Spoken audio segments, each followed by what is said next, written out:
guys know it is Drunken Chat, son. You wanted him back. He's here. Drunk, mighty Mel V. And this shit hit me like a mug. I can't. Is it too late that I cursed? We never gonna get. We never gonna get monetized. Hold on. We never gonna get monetized. Yo, we are back in the building. It is Drunken Chat. It is Friday, and thank you, gracious people, for joining us, spending your time with us on this early Saturday morning as we all drink and get inebriated, kick back and relax, and we talk about everything comics to stocks, all kind of other just madness that's going on in the world today. I am your host, one of your hosts, Mighty Mel V. Fellas, introduce yourselves. Oh, I'm up first. I am the Ultra Maximus. Hi, everybody. Thanks for joining us here on a wonderful, eventful evening of Drunken Chat. Some spoilerific things are going to be coming your way. A spec matrix to break your spirits. Maybe. There you go. Maybe to lift your spirits, not break them. Because that's what we do around here. We elevate. We don't desecrate. There it is. Well said. What's going on? Easy Aaron, and you can catch me on probably anyone's channel, right? Yeah, just hanging out. Glad to be here. And look, How's your dad? My dad's doing great. He's back home, so there you go. He's just resting. And look, cleared out the boxes. No more boxes. Your dog probably ate them. He did. He did. He helped me open all my packages. That was super helpful. Like, that's what happens when you have a great dog, right? Demon. Who's next up? Big Remo. You know what I'm saying? I had my first sale. Yeah, we're gonna talk about that. Let's say, I'm learning how to make an omelet. I had to break a couple eggs. You know what I'm saying? So let's just say you definitely went to the Lucas School of whatnot. Yeah. I learned from the best. You know what I'm saying? But yeah, that was my bad. You know what I'm saying? Like I said, I let it creep up on me, and I wasn't really prepared, so I just kind of threw a couple things. So you had 4 fucking months. I know. But like Aaron said, man, I've been caught up at work. You know what I mean? And I set it far enough out so I'd have time to prepare, and it snuck up on me, man. Yeah, you can tell Remo wait till the last minute to do his taxes. Yeah, man. You see it, man. You see it. Hey, man. I can't blame nobody but myself. But it was a good experience, a learning experience, and I enjoyed it. Got rid of a couple books. I want to do it more just to get rid of a bunch of stuff, like, you know what I mean. So, it'll be a bunch of everything. It won't, it ain't gonna just be like. Well, you have fun and you make yeah, man. Like I said, I've already reserved that, these books are gonna get what they're gonna get. It is. You know what I'm saying? So if you throw it out there, be ready to lose it, and just kind of roll with it, man. Luckily, I got a lot of recycled Geminis to use, so I can cut down on a lot of my, you know what I'm saying, a lot of my expenses. So yeah, we're gonna have a good time, man. I was waiting for you to throw that genies up $1 a minute. I was like, hey, you see, you see how I caught myself, right? I was like, I'm gonna dog this nigga. Hey, I made one mistake and I ain't doing that again. So I was like, hell no. Hell no. Hey, I can see people was in there waiting for it too. They was like, yeah. I love my man to death. I'm about to dog this dude. Do him dirty, Mel. Do him dirty. You like, welcome to the club. I was doing dirty in the New York sidewalk, baby. I was get him. Many ones I lost. He was like, I would have canceled his order if he did it. Oh, it's damaged. It's not in the condition I said. There was a couple books I was going through. I was like, man, I should just say this shit was fucked up. Hey, first show, 3 strikes. Like, yeah, man. I'll take it. Hey, if I would have let that genies go though, man, I'd have been hot. Which one was it? The one that your you better introduce yourself now. And from this ain't going nowhere. What up? This ain't going nowhere. That's for sure. I thought I know better now. Go ahead, my bad. Go ahead, Ed. Nah, you good. So I'm Ant Bird City Comics. I need a nickname, guys. We got Mighty Mel V, Ultra Maximus. I mean, how cool is that? Birdman, the Birdman, Birdman, Birdman, Big Remo, chitlins, greens, and cornbread. I mean, I need a nickname. Ant doesn't work. You got the Birdman, the mayor of Bird City. Okay, I'm coining that now because Ant's not doing it anymore with all these cool nicknames. I want to go to Laura and be like, "It's a bird." Now I'm Let's do from Cobra Kai, Hawk.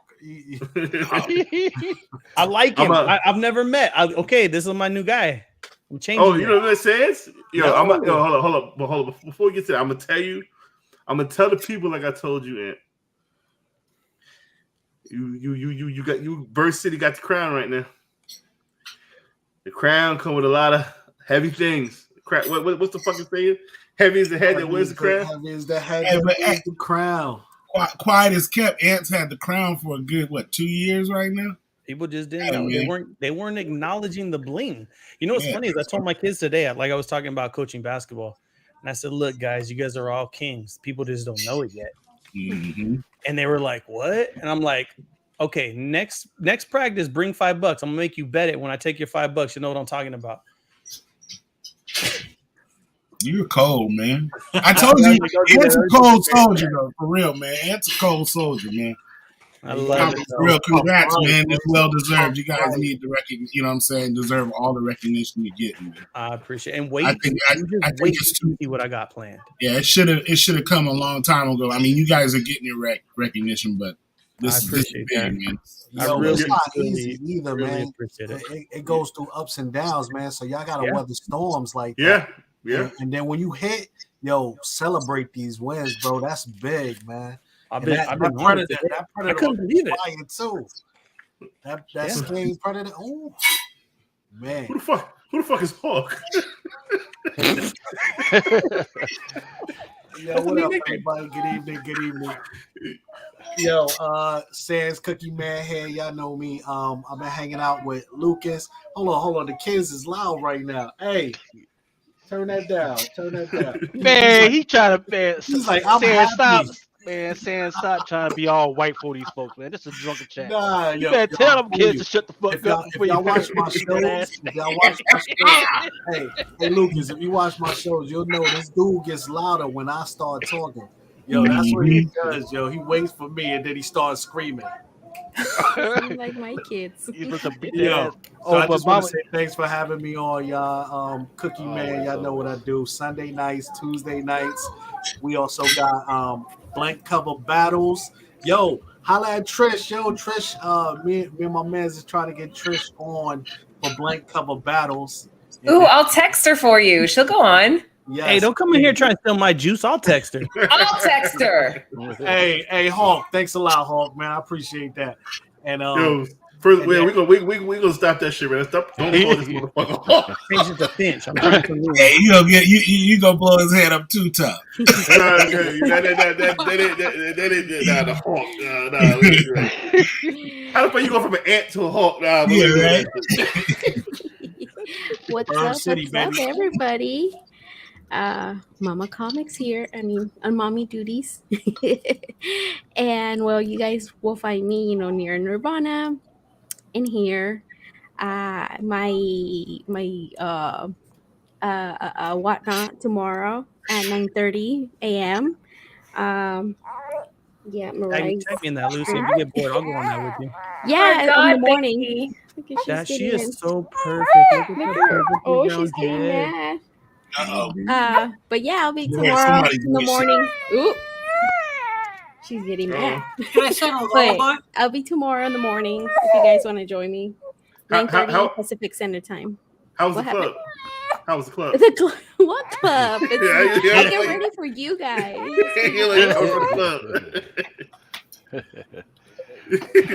All right, next up. Oh, sorry. I'm like staring at the baby. I'm like, oh, don't shake her too hard. She's good. Hi, guys. What am I doing? I'm introducing myself. Is that what's happening? Yes, you are. Yep. I'm Laura. Hi. Over at Mrs. Bird City. Lucy and I. Shut up, Anthony. He got me tipsy on purpose before coming on this show. We co-host. We use that excuse so many times for our first 2 kids, getting you to marry me. I mean, retire it already. This was like that much vodka when you handed it to me. Oh, I'm about to say you drink a wine cooler, God. It's not a wine cooler. It's a Zima. No, it's not a Zima. Is that from Costco? Yes. Yes. They still make Zima? They're not Zimas. It's Fever Tree sparkling pink grapefruit, but then we like drink the neck of it and add vodka instead. Sounds good. See? My kind of party. That's that pregame get right. Yeah. You know that's what we need to do? Go to bed right now. Go to bed, children. We're done. Well, you know what we need to do? Remember, it's 6 o'clock. Get. Hey, remember Sean Legit's wife, man? We need to get her on here with Laura. Yeah. Yo, wait, who? My man Sean. Big Leg. Big Leg. I've been on with Big Leg once. His wife. Yeah, his wife. Right. Oh, I would love that. Yes. Big Leg. I need a nickname. We got Big Leg, Big Remo. I'm Ant. That's small. I thought right now I got I like ostrich. Are you Ant-Man though? Ant-Man, that's good. Ant-Man. Yeah. Let's keep working on it, chat. Anyways, have good nicknames for me. Let me know. You guys totally messed up my intro here. Spicy pollo. No. Y'all stepping all over Laura trying to get her intro off. I'm trying to do my intro here, Remo, and they won't let me talk. What's up with it? They're making it all about Anne. What the hell? Right, Lucy? Thank you, Lucy. Although your symbol for your little square is Bird City Comics, so I know. Do you think, Laura? Do you think? I co-host Nearing Nirvana.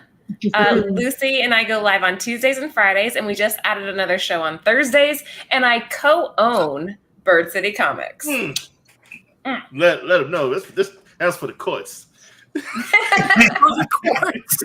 it for me. That's all. Hold on. Laura, I do want to thank you for your lovely efforts of trying to get us monetized. You tried. You put the best Karen face on, and again, it did not work. Dude, I'm gonna figure it out. Don't lose faith yet. I'm gonna get it there. Mel, can we tell her what we have planned since she's on anyway? We might as well tell her. No, yeah, please do. Let's wait. I talked to the publisher today though, and it's almost a go. Should we just tell her? No, we wait. I love that you guys have secrets that I'm not made privy to. Okay. Yeah, and they're about you too. I'm not gonna lie. It's pretty bad, Laura. Like it's has something to do with J. Scott Campbell. Stop messing with her. No Campbell.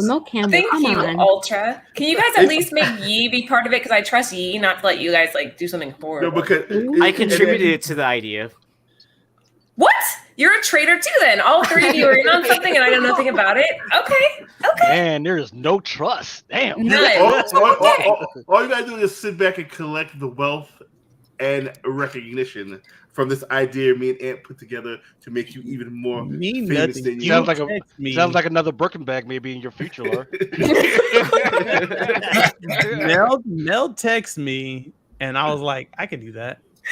I text you the perfect idea. No, we collaborated. Or if you want me to take all the hit, I'll take all the. I will take all the hit. She's my idea. Hitting distance, Mel, so you could take all the credit right now. Bro, it's gonna be an amazing idea. And oh boy, we take you to the next level of greatness, Miss Laura. Let me just say, Laura, this has already been submitted to the publisher. It's already gone to the creative team for approval. And if they can approve this crazy ass shit Mel came up with, it's gonna be fucking hilarious. And you know how many it's gonna be good. I think it's gonna be good. I thought it was hilarious. You think you have fans now? Not only will you receive even more fans, it's a possible endorsement deal. An endorsement? Hey, yes. Is it for Zima? No, it's for something else. I still can't believe they still make Zimas. I'm not drinking a bloody Zima. This is Fever Tree. And now she's English. We definitely know she had too much vodka. I had too much vodka if I go English. Even Blind Adam can see you drinking Zima. I thought it was all about White Claws nowadays. Right, Adam's like, I gotta do a special reveal show or something now. White Claw is not built up the hype. We need a special reveal show, I'm thinking it's got to be a big rollout. We'll have Laura on. It'll be all around Laura, and then we'll reveal it at the end. And Like she's it'll gonna be be it'll be on Drunken Chat, right? Yeah, exactly. Laura, I'm telling you, work on your signatures. That's all I'm telling you right now. Oh, I've been practicing that since I was like 11. Well, I got those down. Now those checks. That's why it's gonna be time to put this to use, and then we're only gonna do this one time. We're not gonna milk it like other creators do. Okay, I think. Okay. We're not gonna milk it. It's gonna be one time. I think we need to launch it during Drunken Chat too. Yes. Anthony, remember, it's till death do us part, so don't screw me over here. You know I love you, and you know I respect you. Right. You kick my ass, so I'm gonna do this. Wow, that's how marriage works. It ain't nothing crazy. All right. All right. But it's gonna be. We'll take you to the next level. It's in good humor. Thank you. I trust Yee more than you, Ant. If Aaron says it's okay, then I'm good. Yes. That's a normal marriage reflex. I know. Laura and I will have something coming. We won't be able to. We got 10 people. We haven't powder. We haven't had 10 people in the chat in a minute. But last but not least is my favorite, the one and only true comic pimp. What up, baby? Hey, I'm doing all right. Finally recovered from my fall I had 2 weeks ago, so I'm happy about that. Good. I'm glad you're feeling well, brother. Awesome Stuff Radio is going great. I had my first Whatnot sale, which was a complete total clusterfuck. I learned that at least Whatnot works with adaptive equipment for the blind, so I'm happy about that. So I just got to figure things out. Wait a minute. When was the sale and why nobody told me? Yeah, that's what I'm saying. Yeah, you made a better omelet than I did, man. I broke all the eggs. Yeah. but you know what's crazy? Like Blind Adam's collection, like he did a show. What was that? The New Yorker Hotel. I'm going through his books. I'm like, God damn, Adam got some shit. He didn't come down on the price though. I'm like, Adam, how much you do me this for? I can do nothing for you. I remember you getting hooked up at my table. Nah, I'm fucking with you. You did. Yep. Oh yeah, Calamity. He says hello, by the way. Who?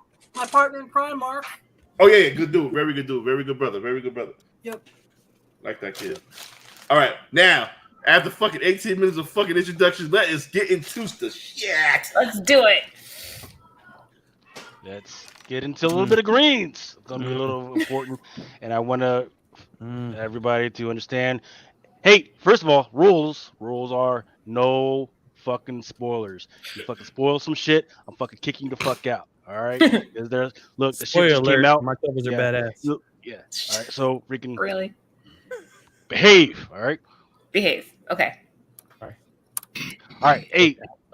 This is not really important, but it kind of is. Top 25 Advanced Order Comics, Fortnite, Rick and Morty, that on the 25th anniversary, and there's the Ghost Rider Vengeance Forever, that Laraz Diamond Retailer variant. But the thing that I think a lot of people will be interested in is supposedly there's going to be a delay because of some truck fuck up for comic books going to the UK. That means Marvel and IDW will not be shipping any of their books to the UK this following week. So what you might want to do is, if you have those books coming to you, if you already know your LCS has come to you, might want to put those bitches on eBay right now, because you know that in the UK they're not getting them. Right? Make sure that it's UK friendly, UK shipping friendly. Go ahead and put those books out there. That's not a bad idea. I thought IDW printed in Europe anyways, right? But they still got to distribute through Penguin. Okay. Yeah, everything goes through Penguin and Diamond, which you still whatever. Yes, but before we go further, definitely rest in peace, Paulie Warner, and definitely rest in peace, James Conn, aka Sonny Coleon. Sonny, man. That one hit hard right there. Yeah. I was trying to come up with the schedule, but the freaking race. But hey, just remember, the Nearing Nirvana freaking channel, freaking go over to those folks. Yep. Nice, great stuff. Comic book women, long story short, Nearing Nirvana.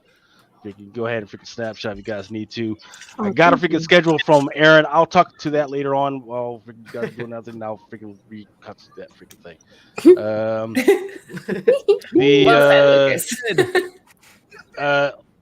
This was how the Wall Street looked last week. A lot of red. But this week, nice. We're looking a little bit better. Right? Hey Mel, what you say? Don't believe the hype. Yeah, I'm not falling for your banana in the tailpipe, man.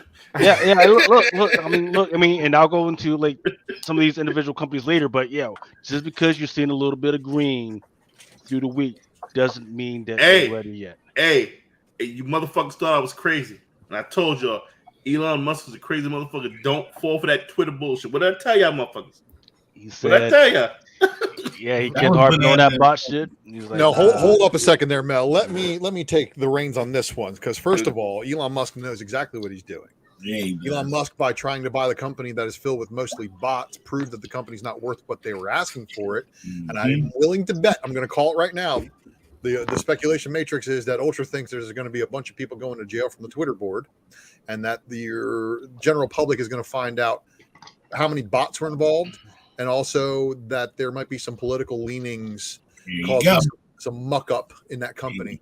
So Elon Musk will be able to obtain Twitter at a better deal at a later date because of all this bullshit. And have you noticed the SEC has been kind of not tiptoeing around it? They haven't got involved at all until now, and they're going to have to now. And then they said if he backs out on the deal, because it's all local news for me, so we hear everything. Mm-hmm. He has to pay $1 billion because he backed out of the deal. Right now, he's suing them for breach, though, because of all the bullshit. They say if they want to take it up with him and say, hey, call foul and then sue him, that's when all the worms is going to come out, and they don't want to do that. So either they're going to end up settling and selling at a lower price, or he's just going to walk away and they're just going to dust their hands and act like nothing happened. So, and here's the thing, is that nobody knows how much government is actually involved in this. Mm-hmm. Elon could buy Twitter, and they could present him with an NSA paperwork saying national security, cover it up. This is what you inherited. And he's going to be like, nope. Well, listen. Short Twitter. I tell y'all, motherfuckers, short Twitter. Short the shit. That's probably too late. The contract is probably already stupid crazy, but he lost money once he offered to buy it. But I'm in the chat. I was like, yo, as soon as he said, yo, I'm about to, I said, short this motherfucker, short this shit to the goddamn. Well, you're not gonna have a chance to short it, man, because they're gonna. Did you watch the stock today? He offered $54 a share, and it went to 42 or whatever the day he said that. I told you. I made a little bit of money off that little shit, but I mean, yeah, you should have definitely been in and out by now. But watch what happens to that stock. Because it already took a dive today when he backed out of the deal. What is it at? What did it do today? It's lower. Plummet. So yeah, he knows what he's doing. He's getting them to openly admit that there's more bot accounts than they were really admitting in the first place. So I mean, there's a lot going on there, man. Almost like he paid this money just to like to out him. To bring the secrets to light. Yeah. What you got, Luke? All right, this is how the cryptocurrency looked last week in red. It's like a maxi pad. Yeah. Now Bitcoin, still a lot of red, but Bitcoin is doing a little bit better. But once again, that's just a week. 21,000 is nothing compared to where it used to be when we first started doing this. 60. Now we're down to 21. And mind you, there's still a floor that I'm looking for, and we're not even close to any of these floors on stocks or cryptocurrency yet. Right? I probably should have had this freaking first. James Cannon, he passed away, man. And Sonny Corleone, man, freaking from us old school. Yes, man. Brian's song, right? Yeah. And then another freaking great man, freaking you guys were talking about this guy, Paulie Walnuts, freaking Paulie Walnuts, man, freaking. Hey, can I also mention also in celebrity passings? No, do not bring up any porn stars. You don't know who Larry Storch is, man? F Troop. Who? Larry Storch. He was one of the stars from F Troop. Not exactly. What is F Troop? It was a sitcom from the 60s. He was also the first animated voice of the Joker. Oh, okay. Rest in peace to the guy from F Troop. All right. We'll pass over this. Maybe we'll get into some of the movies discussions earlier, unless you guys. Don't worry, we're gonna circle back to this one inside of another plane of existence. Yes. And okay, let's do some retailer exclusives. Why Peter Park look like Ellen Page? Elliot Page. Elliot Page. Rude, Mel. Yeah. Yeah, so goddamn, we ain't never gonna get about it. I'm just gonna say I can't help you now, Mel. You're just digging your own grave. You're never gonna be monetized. It's not my fault, bro. I've been digging so hard. We be trying about that, man. Wouldn't that monetize us? You cannot unsee this. That is Ellen Page, goddammit. Oh no! You are not allowed to say that. It's not Ellen Elliot Page. That's right. You are not allowed to share the picture of what that person looked like before a whole bunch of hacking and slashing with the blackout over the eyes. It's very, very bad. Don't do that. Yeah. So, Amazing Fantasy number 1000 Diamond is going to have their own little retail exclusive, and then they're also going to have a retail exclusive for Aliens number 1. Looks good. It's kind of like a black and white one, right? Looks good. Who's McClay? Oh, McClay. Yeah, he couldn't come in because got too many people in there. Ninth wonder on the outside. Laura and I are going to eat in a little bit, so he can jump in. All right. KRS Comics has the Edge of Spider-Verse number 2. Pretty. Right. Unknown Comics has got the Mandalorian number 2, which is supposedly the first appearance of Grogu in story. He's in issue 1. I thought he was in issue 1. He should be. He was on the first episode, right? He was, and that was the thing that we were all talking about privately. Remember how we were all calling it? What's going to happen in the first issue? Are they going to do it kind of like they did in the series, where they only kind of show you a finger? Like, you don't see Grogu, I don't remember, in the first episode, if I'm not mistaken. You just see his finger grabbing Mando's finger, right? Yeah. Like, he's just grabbing his hand, right? So I had my money on them not having a first full Grogu until issue 2, but nope. It is clearly Grogu's definitely one. Yeah, he's in one. He's in But we all know the Sprouse variant that came with 2 print. That's what I'm trying to tell people. Already a first cover. So that's your Captain Marvel 17-second print right there. Right, that's the comic, and that's the fucking first. That's the comic. That's the first time you see Grogu and Old Boy on the front cover. Mm-hmm. Sir. Just keep it eye out. No, I'm not going to do. He's in Die 17. I'm sorry to say, what? So I'm going to be in the next couple of weeks. I'm going to be doing some of the San Diego Comic-Con joints. But I did find it interesting that Alex Ross had some interesting stuff that he was planning on putting out there. I need a buy list for San Diego Comic-Con. I'm going to be there. Fantastic Four. I won't be. Here's a Batman 125 joint. You got to try to pick up everything on previous. I'm gonna go hang out with Lucy. I'm gonna go to San Diego. I'm gonna buy the stuff and send her lots of pictures. What? And these motherfuckers here, the dead lucky, they broke it here, and then they got to remind me. These motherfuckers only sent me an email and a text message. They were supposed to call me up and say, "Hey." He wants a carrier pigeon, Anthony. He wants a pigeon to arrive at his house and be like, "Bird City Comics is about to launch Dead Lucky." Knock me on the forehead and everything. You gotta get right refusal. You gotta save us copies so we can tell me if this is a good idea. Lucas, I was the same. I was like, I got their text. I was like, oh, I'll get on it later. And then I told you, Lucy. I know. Hold on. I got a suggestion to fix this problem. I told Laura, I said I should do a flat fee subscription, and you get every exclusive we make every month. I like that. At like a discount too. Yeah, at a big ass discount. That's a brilliant idea. Thank you. Okay, so Laura, I'm going to start working on figuring out how to make that shit So work. flat fee. I'll be the first one to sign up for it. It's basically that'll be sick. But I need a copy of this. Anthony, yes. membership package, monthly box, a t-shirt, comic book, swag. out the I door. love that. I used to do a Patreon with a free T-shirt. That's a great idea because people Yeah, love you the. want And to I put a put them on T-shirt on YouTube. there? That's great. Oh, Yeah, and you gotta get fucking gray hair in a month. I know, Mel. I'm serious, Mel. He's been so like stressed. It's crazy. I'm like trying to keep him calm. So, and then, I told Sam today, I'm like, I wish I was closer so I can just work with you guys. But, like You Adam and Jen, walked in, yeah. and Adam's my guy. Adam's my spirit animal. He walks in, he's like, "Dad, are you cool?" And I'm like, "Fuck you."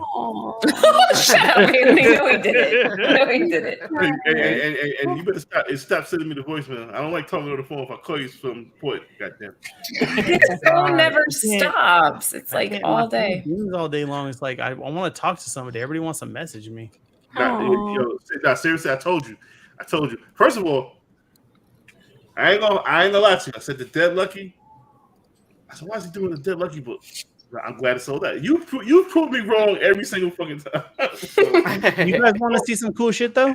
Well, here. I here we mean, go. are we going to go to the next one? Because the next one that's already out today, right? Wait. Can I show you guys? You guys want to see some art that's not even out yet? This is the Oh artist my Brooke Skim that sold out. You guys want to see what we got him working on next? Well, how about this? How about Okay, we do tell me when your you're next ready. one? Let's do our next one. You do your next one that's out right now. Yeah. what's this? This is Predator #1. Looks good. Cover art by Sky. You know why I ain't fucking with it though. Exclusive. Why? You know why I ain't. Stop playing with me. Say it. Shared exclusive. They're out. So this is only Bird City.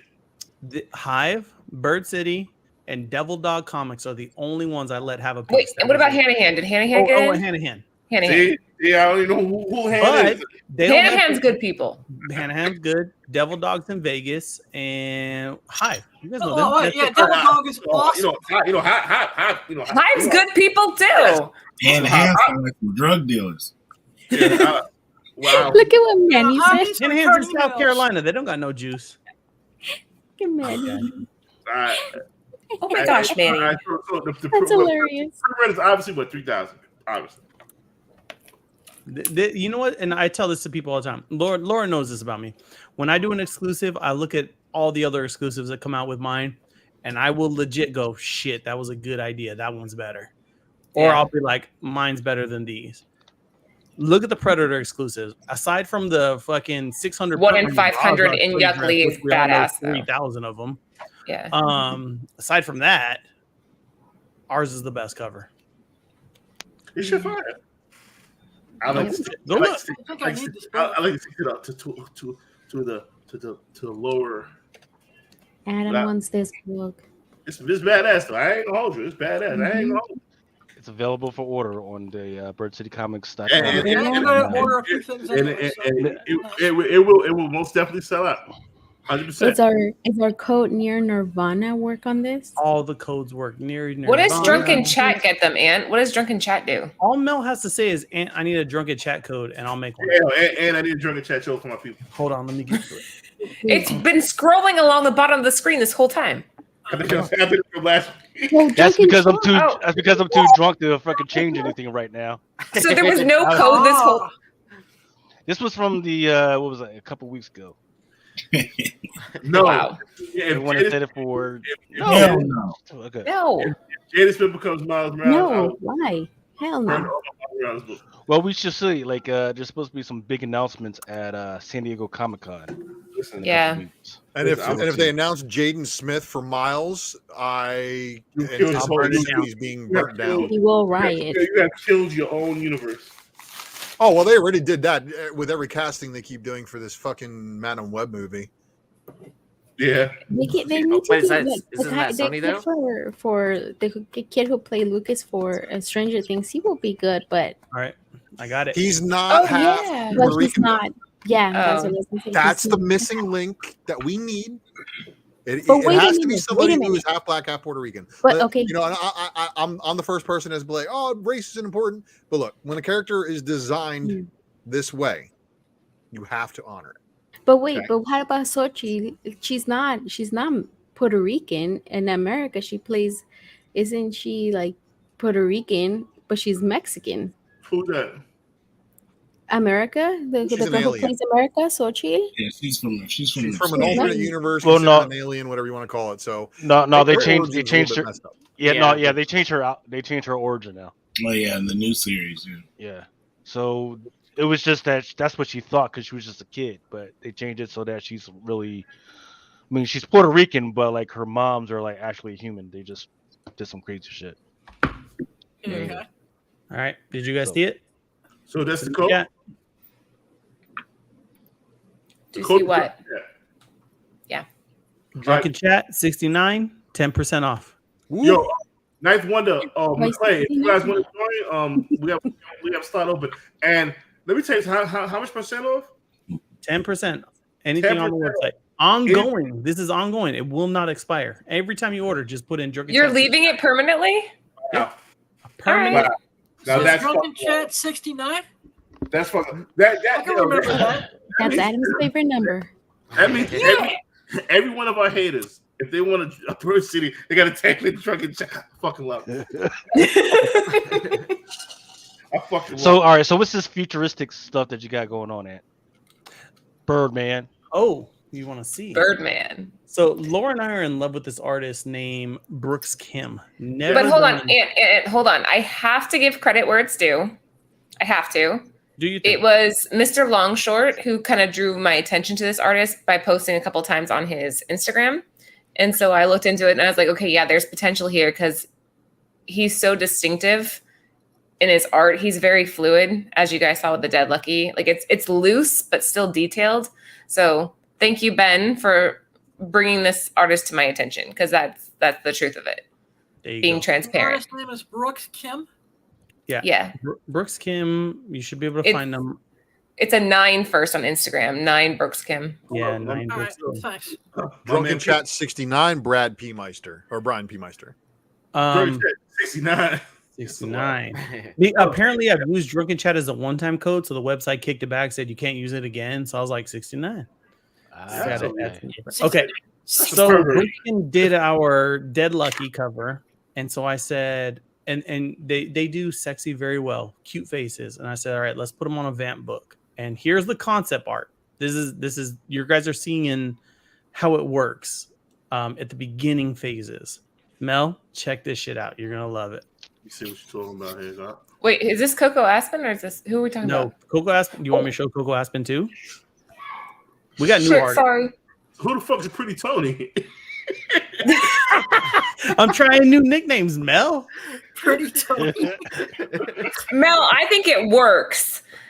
I think that should be his nickname. Let me See, but no, you're only supposed to call somebody pretty if they're actually ugly. Yeah, I'm not calling another man pretty. That's Well, you guys went through all like the mob guys that passed, and I was like, Pretty Tony. It's I get you a name. But yeah, if I'm calling you pretty, that means you an ugly motherfucker, man. It's like if I call you tiny, that means you a big motherfucker, man. Big. Yeah. So, Tiny Tony. But you can't pick your own nickname either, and it's got to come up naturally. Yeah, you can't pick one. Yeah, you can't be Big Tony unless you're under 5'5". Yeah, you call him 2 T's. Call him 2 T's. What do you think of this? This is the sketch concept. Let's see. This is before it's done. Yeah. Man, you need to put this motherfucker out right here. Yeah, that shit's sick. You guys don't think this is like, it made me like, I told Anthony, I'm like, I feel a little like weird with her being so like open. She's a vampire alien. But the appreciators of this cover will really appreciate that pose. Okay, Remo. Okay. I was a little like, this is what I tell people about Vamp covers. I said, look, a lot of people draw beautiful bodies. Let's not lie here. The women's physique is gorgeous. No, and we're talking about a range of sizes. It's all beautiful. If you can get the face right to crush on, women's bodies are already a hit. Yeah.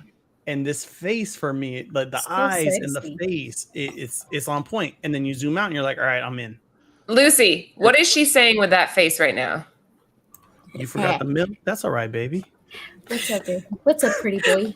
What's up? What's up, Oh, pretty boy? you brought me some Lucky Charms? Okay. To me, it's like. Get some, Hey, you Oh, gotta go ahead, Remo. yeah. Get some Like, detail in talk those to me, skulls baby. down there. Talk to me, Right.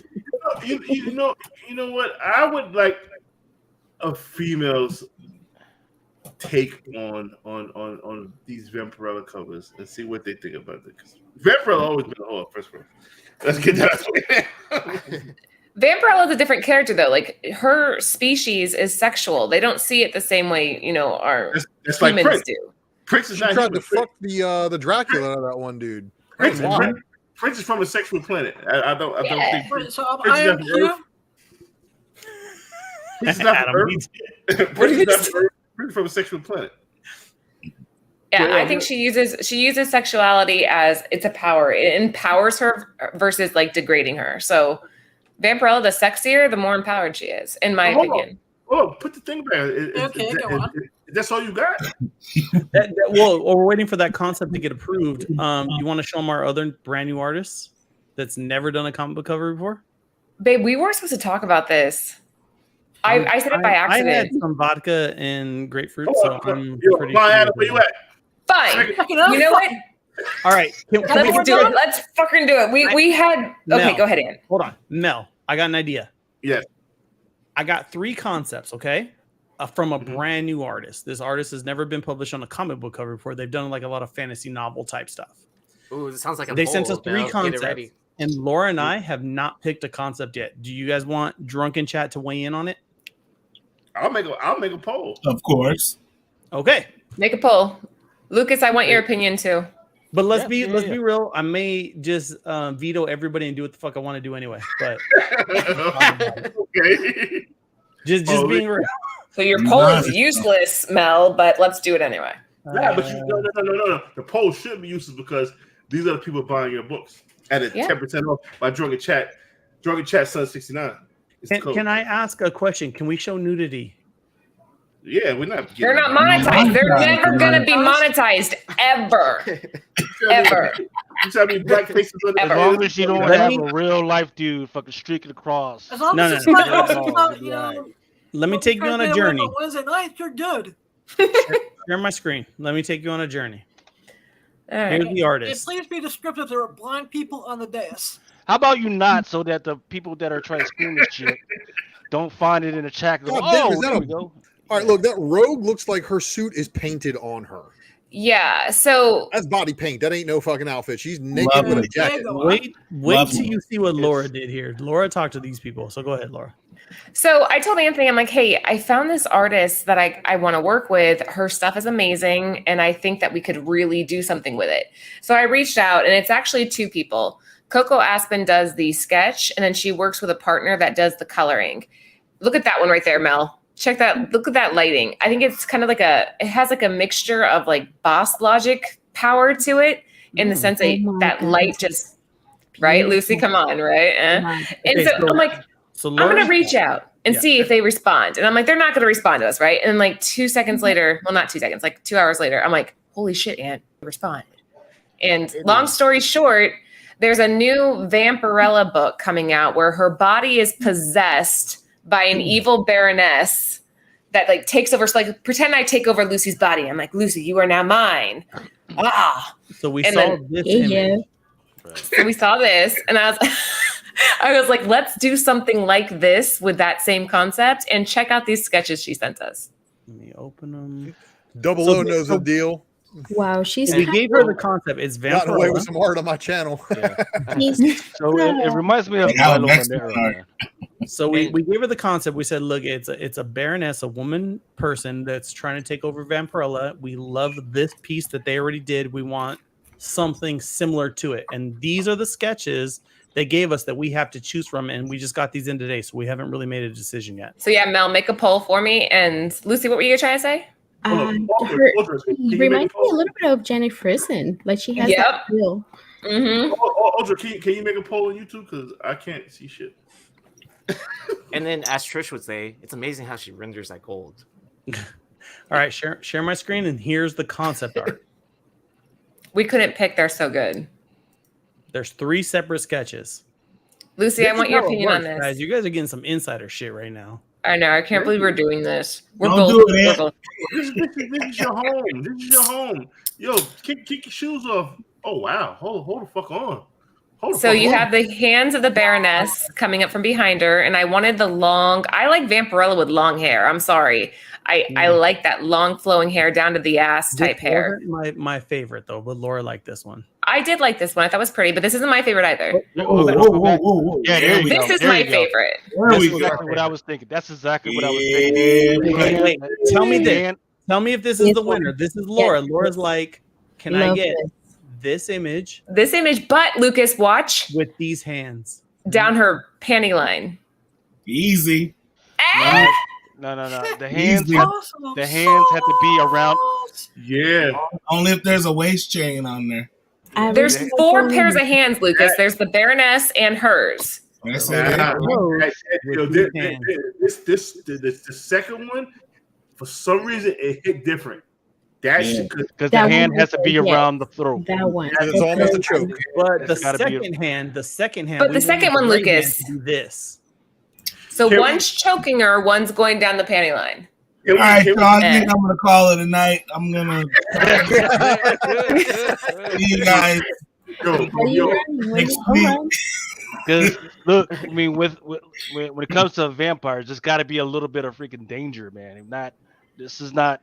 Otherwise, that's just a Milo Manero sketch, man. Because he's all about the pleasure stuff. How about we get a little blood and guts all over the place? Okay, wait. So go back to my other screen then. So then the hand going down the panty line has blood on it.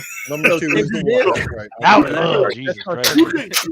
So take this image with the hand on the panty line, okay? You guys are following me on this. Hold on. You could do 2 different variants. You could do an explicit with these 2 figures gone. If you feel what I'm saying. Yeah, that's what I'm saying. Mel! Returning. Lucy, Cochina, right? Cochina, Mel. Cochina. Cochino. Puerco. Cochino. And explicitly, give it to 10.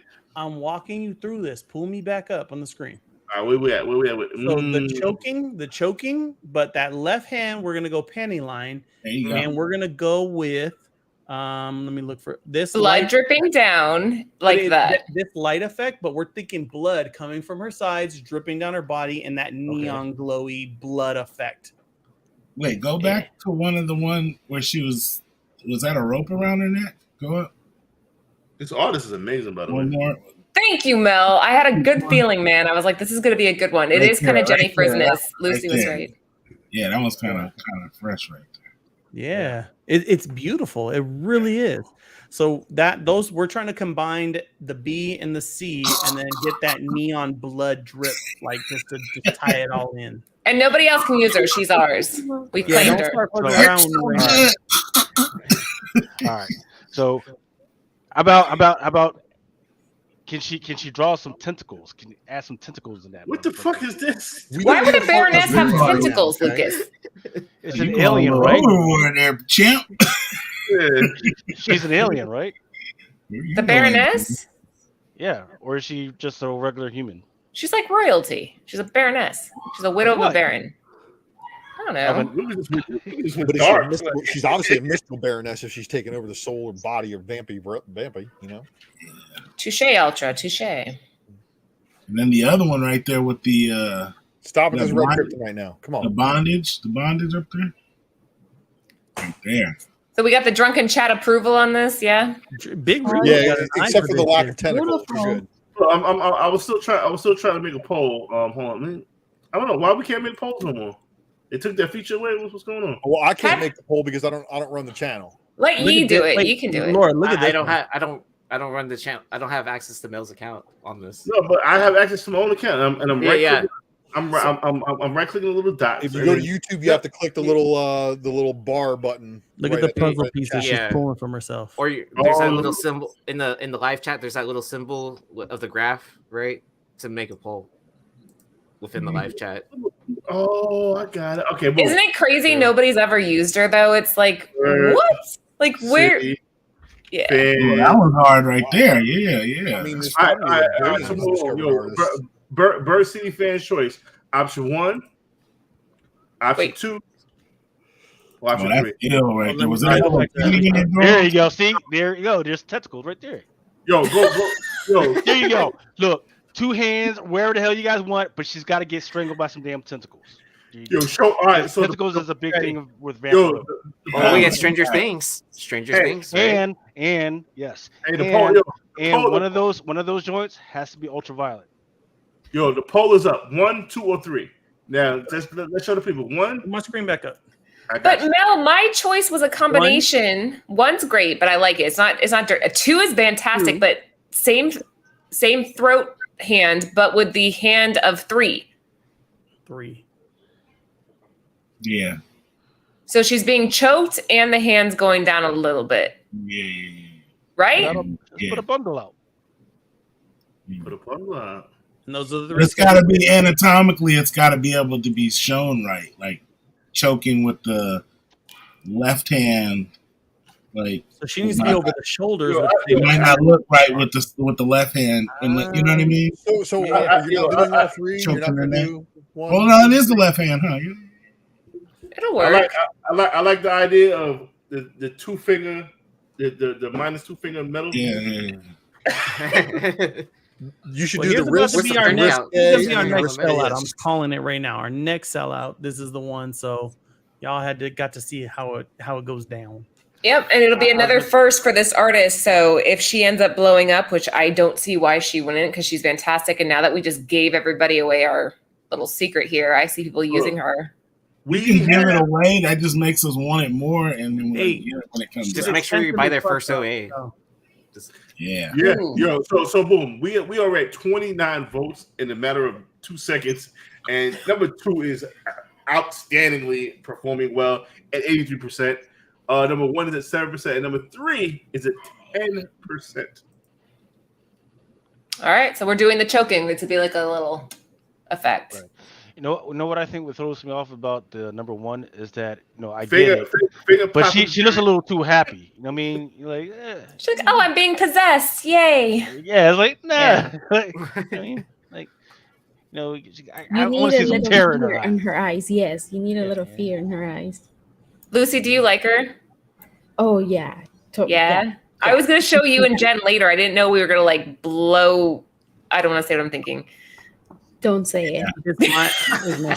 No, I think we should add a segment to your Drunken Chat called some shit. Blow your load? What? Some exclusive chat. No! No, let's not call it that. No. Let's call it something different. And I could come on and I will show you guys all the sketches, all the shit. You should see the stuff I'm working on. It's so fun. Oh, you could bring back Birchit, so you could say Birchit or not. Mm-hmm. Exclusive. Rob Boob or Rob Noon wants a choking finger bang combo. Yeah, exactly. I second that, please. Yeah. I'm trying to say, like, there's a bunch of like dirty old men. You can go and get that, Phil. Not dirty old men. It's just there's people that like that shit, man. All right, might be your bestseller. Yeah, look, if you're a Vampirella fan, that's what you like. That's what you're into. Hold on. Yo, we are at 40. We have 41 votes now. Number 3 is at 17%. Number 3. Yeah. What is number 3? What was number 3? Number 3 is just the hand. It's just such a weird show, man. It's an odd show to be on. That's all I'm gonna say. This is great. This is the rarest show that you ever compete on. Good old family show. Wait, so what was Good old family show? This is my origins show.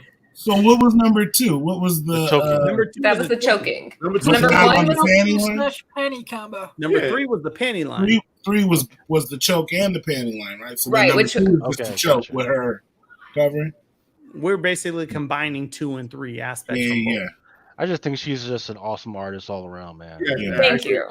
Thank you. So it's the team though, because the colorist is pretty sick too. The colorist. Three is gaining. I ain't gonna say gaining. I'm gonna say gaining ground. We're at 70-20. Yeah, Damn. but that's 74. Number 2 is just a runaway, though. I know, right? Because when you cut it, you know what I mean? If they can catch up to that, I mean, copies of number 2. mathematically, they can't catch up. Let me go ahead and poll. So you have at least 45 buyers of the book. Period. Yeah. At least. So Mel, you'll buy in on this one, yeah? Yes. Yes, ma'am. Please. Yeah. Because I feel like I was part of the creative process. That's what I'm saying. You were, Remo. You guys were all part of this. This is what makes it the best, right? When you have all these different This Lucy's baby. Yeah, this is scary. I can hear you. Don't worry. The baby is sitting right here. She's gonna be drinking. She's gonna be cursing. She's gonna be buying fucking zombie cramp variants. Right? She's gonna call you, Mel, and be like, Mel, I'm 25 and I can't get monetized. Why? Because you were on Drunken Chat for years, kiddo. I'm coming to visit. Come pick me up at the train station. All right, so let's get back to the chilling. Yeah. Well, Ultra's got his. I mean, Ultra, are you ready yet? Yeah. He looks You ready ready. to do your thing? He's ready. All right, man. Freaking do it. Okay, I think I'm gonna go before you start. Hold on, so I can put. She keeps waking up, but I'll be watching. I'll be in the chat. Love But- you, Lucy. Laura, I'm hungry, baby. Can we, guys? I love you guys, but I gotta eat some.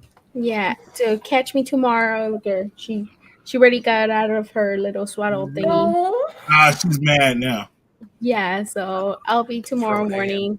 Catch me on my whatnot. Just something small, nothing crazy. So I got my books today, and they were excellent. And the stickers. Yay. My daughter Oh. gangstered me for all the stickers. So. I know I added a bunch because I knew that was gonna happen. I'm taking that one. She took that whatnot sticker real fast. Oh, I know, because I know you were not gonna get. You didn't get one, Nah. so I send you that. Thank you. And She jacked that one real quick. awesome. And Laura and Anthony, I sent something for Adam. You did? Yeah. So Thank you you. guys get it soon. And I'll see Go you put guys. my god baby to sleep. Yeah, put her to sleep. She's getting mad. Say good night, Mariah, Laura, Anthony. Good night. Good night, everybody. Bye, baby. Good night. I'm going to sleep too, Laura. I'm tired. So let Brian McClay in. He's been waiting long enough. Yeah. All So right, we Anthony's out, gonna guys. pass out. Appreciate it. Yes, he's gonna pass out with a pizza and like Pokemon. Oh, go. Speaking of McClay, real quick, It's, I'm gonna throw in to contribute to get his 1,000 followers. Hell yeah. This hobby box of baseball cards, Nice. Chrome Jesus Planet Christ. Platinum Anniversary. That's when he hits awesome. 1,000, Courtesy we go on his channel and drink a of Rick and 30-year-old Wax. bottle of Jolt Cola. Yeah, Who? Rip and Wax, Chris. He's been on our whenever we're doing sports cards. He's been on the podcast before. Right on. Sick Yeah. Rick and Morty shirt too, by the way. Thank you. Yeah, no, I was And looking- 141 homage. You gotta love it, right? Oh yeah, man. Hey, Ultra, really quick. Thanks again for coming on Nearing Nirvana. Oh, thank You were guys for fantastic. having me. I had a blast, and I hope I maybe get invited back again sometime soon. Of course. Mel won't come on ever. He's working, and you're lucky I'm Excuse me, working. Laura. We're lucky when we get Ultra on shit. No, I appreciate it. Have a good night. You think I don't want to come with Nirvana? The show I helped build. Remember I was part Yeah, of you didn't. You never come on. It's like, hey, Mel, come on. He's like, oh no, I'm busy. I'm like, no, come on. He's like, oh no, I'm busy. Working. 4-12.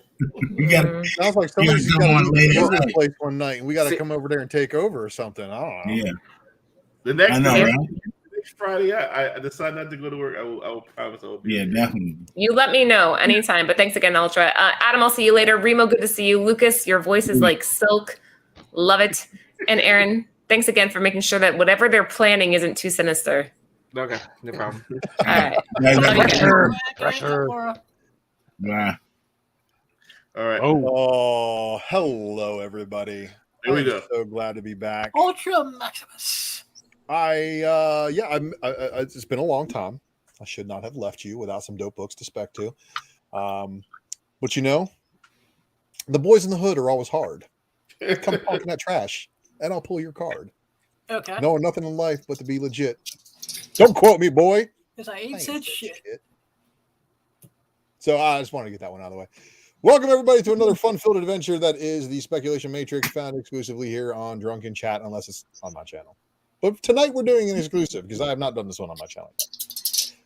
And I do need to warn you, if you guys are in the live chat and haven't been spoiled already by the internet with some Love and Thunder things, well, I'm going to give you a heads up. This is probably not the spec matrix you want to see if you're planning on seeing Love and Thunder tomorrow or Sunday. But if you've already been spoiled by it, if the post-credit scene's already been told to you, that's about as far as I'm going to spoil it. I'm not looking at talk about much, but I do know this. I do know that eBay is now flooded with a lot of the Jane Foster Thor books. There is a lot available. When just a few short weeks ago, there really wasn't too much. So I've noticed a lot of people bringing out stuff out of the woodwork. But nonetheless, we're going to get into the speculation matrix on this one. Don't forget to like and share the video. Leave us a comment if you're watching on the rewind. Of course, help Mel and the Money Mel V channel break those algorithms. And of course, if you are not subscribed, you're an idiot. Just saying. And also, if you're not subscribed to my channel for the stupidest, longest giveaway ever, well, son, you still haven't given this shit out? Man, look, what did I just tell you? That I got the news. Everybody told you I did the snail mail version of registering my business. Ultra Maximus Entertainment LLC is now official. I am doing everything that I possibly can to move forward as quickly as I possibly can, which unfortunately is just not fast enough for a lot of people. I'm sorry. This is why I live longer. Anyway, don't forget to check out our good friends, besides the Bird City people. Don't forget to check out our friends over at WannaComics.com. Good people. Drew has been one of my go-to comic shops for over a decade. Takes care of you, has a lot of cool books, and of course, doesn't mind dropping fuego for you. So everybody knows the Love and Thunder debut just happened this Friday. Or Thursday, technically. Do you know it did over like 16 million its first day? On Thursday alone. Oh wow! People want to see good comic book movies. Yeah. So here's what I can say. I gave Thor: Love and Thunder 4 3/4 stars out of 5. Really? Yeah, really. And the only reason I can do that and with confidence is knowing Thor was always supposed to be a space adventure book. He wasn't supposed to be, on Earth doing a lot of like bullshit like in the first movie. Let's just be honest. He got banished to Earth in that one. That was kind of cool. Odin teaches him a little bit more, mortal life. But Thor's best books, in my opinion, was definitely the Jack Kirby era, where he's rolling around space, high evolutionary, this area with Hercules and all that stuff. I think that these opportunities that we see from Love and Thunder are going to grow exponentially. But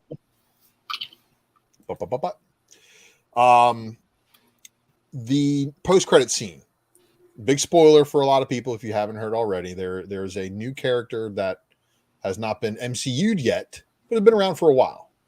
And of course, if you guys watched a Spec Matrix about a year and a half ago now, I might have told you to pick up, a Golden Age Zeus and a Silver Age Zeus and a first appearance of Hercules back then.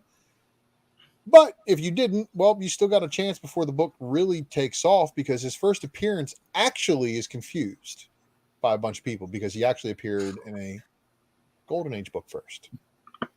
And that's not Avengers number 9. That is Young Allies number 16. Pardon my typo. So the Young Allies, number 16, is actually the first time we see Hercules in comic books. But like the whole Marvel revamp did, and welcome, Mr. McClay, the Marvel revamp, of course, did put him into the Hot 10 book that was featured this evening, The Journey in the Mystery Annual number 1 from 1965. So there's a couple of cool things about this book. Not only is it the first Hercules, but if you saw the post-credit scene, you'll notice that there is one piece of equipment he's actually holding in the movie. And I can't believe he got it. First appearance of the Golden Mace. So the Golden Mace is basically Hercules' equivalent to Mjolnir. And he had it. So he's got an enchanted weapon. And I think most of the gods are probably going to have an enchanted weapon. And if that is the case, and our girl Valkyrie gets her real name revealed, and they assign her a specific weapon, then a previous spec matrix might have also been maybe a little bit accurate. But that's why it's speculation, because we don't know. Shout out to my man Wayne. So there is, as I said, there is a plethora of Jane Foster books that are now all over eBay. Everybody's eating it up. But where do we go from here? So I want to point out, first off and foremost, there is a section of Thor books that shows her transition out of the role of Mighty Thor. That I think is a pretty cool. Some of these are just cool covers in the first place. Of course, here we have the headshot variant and, of course, the trading card variant. Now, that trading card variant, of course, does have all the cool stats on the back cover. It's a pretty neat book. And, of course, you guys know about the lenticular and, of course, the lenticular second print. So it's the death of the Mighty Thor is the natural progression of story where we would probably be going to. And then, of course, you had this cool Ragnarok photo variant, which is the most excellent Chris Hemsworth signature series opportunity, in my opinion. I think this is one of the better ones. Ragnarok was just a better movie. But also appearing on a previous episode of the Spec Matrix is your Marvel Value Stamp A cover of Mighty Thor 700. And then previously also appearing in the Spec Matrix breakdown of the Mangog and Mjolnir is the Mighty Thor 701, which continues on with the story. Again, 701 has a extremely just unassuming second print. It just says second printing in that one corner underneath the corner box there. That's other than a slight change in coloring, and it goes from blue to purple. It's really unassuming, so you might skip over it flipping through your back issue bins. Of course, Love and Thunder is going to, if you haven't already seen it, explore some of the setup on how Jane became Thor. We already know all this stuff. If we read the comics, we're not really being spoiled by the story. We know Jane gets sick, and that's one of the reasons why she's kind of like hiding behind the hammer. After everything is said and done, though, there was a one-shot that kind of slid under the radar a little bit. Does have a variant cover with Malekith on it, but this is Mighty Thor at the Gates of Valhalla. Cheap pickup right now. All right.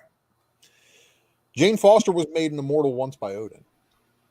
This happened all the way back in Mighty Thor number 136. This is when Odin brought her to Asgard because at the time Thor wanted to marry her. And okay, bet. Make her an immortal just like you. And it didn't really work out well. So I don't know what happened over at Marvel, but they basically drew a wedge between Jane and Thor in this issue, and then Jane went back and married some dude who she eventually divorces, which I think is a wild storyline in itself. Right. So that book's going to be important later, especially kind of like similar to that Jack Kirby pose that you see on the front there. Jane Foster as Valkyrie is where we are absolutely heading. And if you don't believe that, well, just go and see Love and Thunder and then come back and check with me later. Shout out to Nirvana Girls, who did a market report on some of these. I think it was like last week even. So Jane Foster Valkyrie, you got an open order, regular cover, and then you have an open order Megan Hetrick variant cover, which I got to say, I think the colors on the Hetrick variant, probably the best of them. Gorgeous. The Daughterman, 25 copy incentive. Oh, shit. I'm selling one of those tomorrow. Are you? Oh. Shit. So this is, again, like as people look to the natural progression of a character like Jane Foster, she of course has her number one. And a lot of people are going to go for her number one the same way people are right now. What do they say? What did you say that Hercules sold for? Hercules number one sold for like $480? CCT. McClay, where you at? Yeah, 9.8, 480. That's fucking crazy, man. Right? And it's not, I mean, it's his first number one, though. It's his first solo number one. So, of course, it's a chase that people are probably going to be after. And again, the first time before she was ever Valkyrie, before she was ever Thor, there she is, drawn by Jack Kirby on this 100 copy hidden gem variant of Jane Foster Valkyrie. Nobody would 100 these shits. Huh? Well, they're out there, but yeah, the Jack Kirby's immortal version of Jane Foster? Yes, indeed, there is. There is also a second print of this issue that has Russell Dauterman art on it, and it is fantastic. Okay. We know Jane Foster Valkyrie #1 was an important book for a lot of us, and obviously we've talked about all the other books that come after it, but there's a couple other cool things that happen, and this doesn't happen, but this is something that is very intriguing because of the relationship between Thor and Sif. Right. So there was at one point after a very long hiatus, again, this is after Odin had returned Jane Foster to Earth. She married some other dude. She eventually divorces him.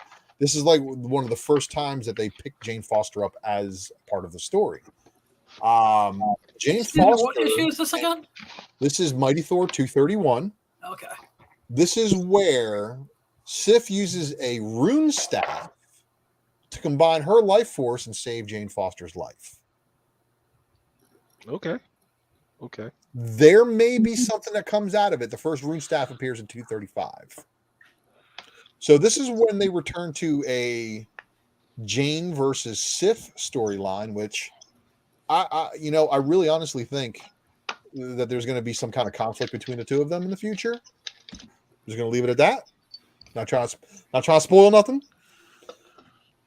But we continue to journey down this hole, and there is the most important appearances of Jane Foster as Valkyrie.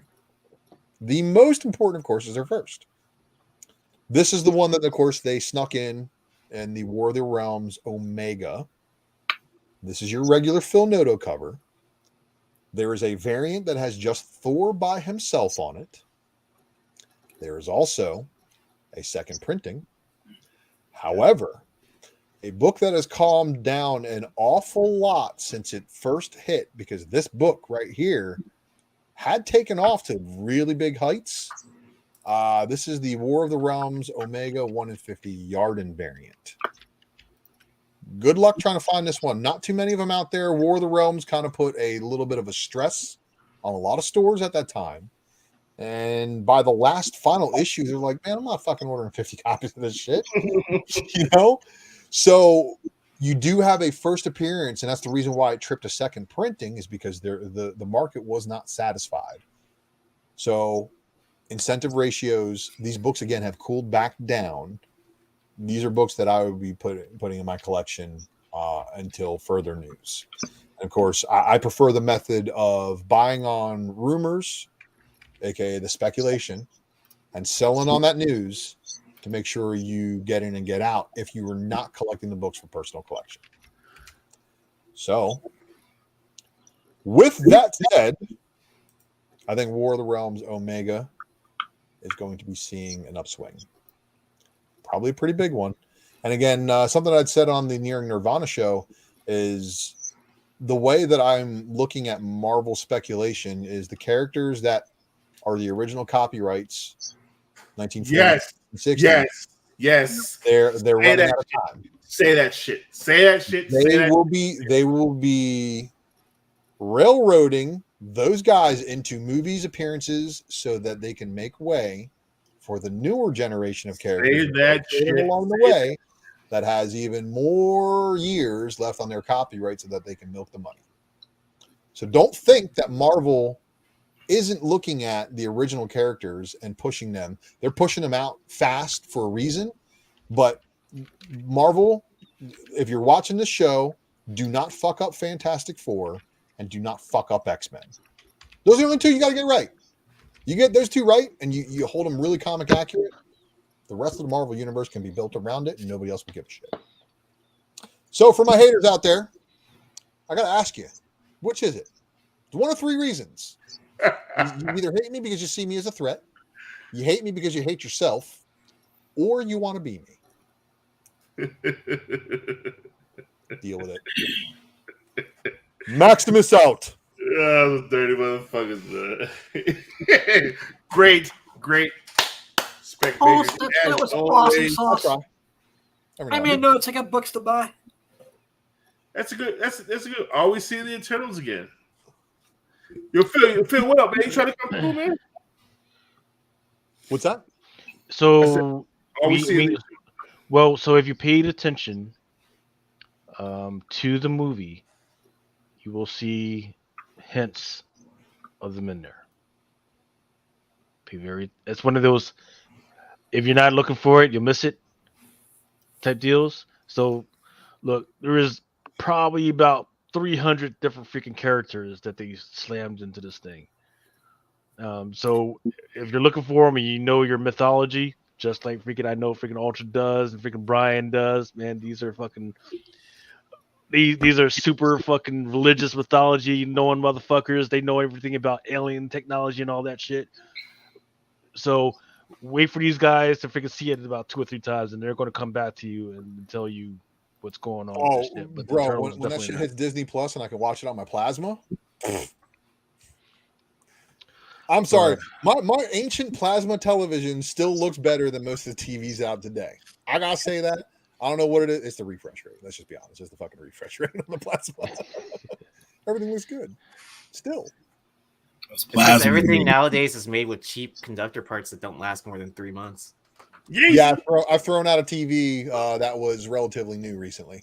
Remember, they kept saying plasmas weren't going to last because it would burn the image into the screen. You leave it on for too long. I mean, yeah, most consumer rated TVs are only rated to be on for, I think, a maximum of 16 hours or something like that.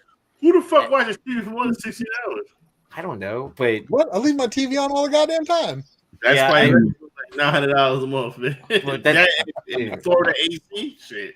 But I mean, commercial rated TVs that you see like in stores or whatever, those are meant to be on 24 hours. You can leave them on that. 24 hours? Yeah, like it's mainly for like, signage, digital signage. Up and Down 7, you are absolutely getting an eternal sequel. We already know that's in the works. We already know Marvel's doing it, even at the behest of a lot of people who hate it. Yeah, I would say it's not necessarily the most diverse movie because we got all those X-Men joints out there where they threw in a whole bunch of diverse characters, and it just didn't work well. It just didn't mesh well.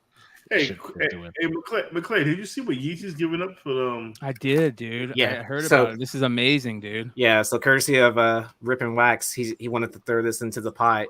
I bought Chris a box is awesome. Yeah, Chris is amazing. I bought a box for he sold it to me for $150, and he's like, hey, you still doing those podcasts? I was like, yeah. He's like, I'm throwing in the extra box for you to give away. So I was like, that's awesome, dude. I was like, yeah. And then he threw me this nice hat. So I was like, yeah, dude, he's a good dude, man. He's one of the few good guys out there.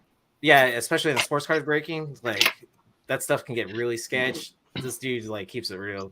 By the way, I think we've added we're already at 947, so we've added 15, I think 12 or 13 subscribers already tonight. So if you guys haven't subbed up, go sub up.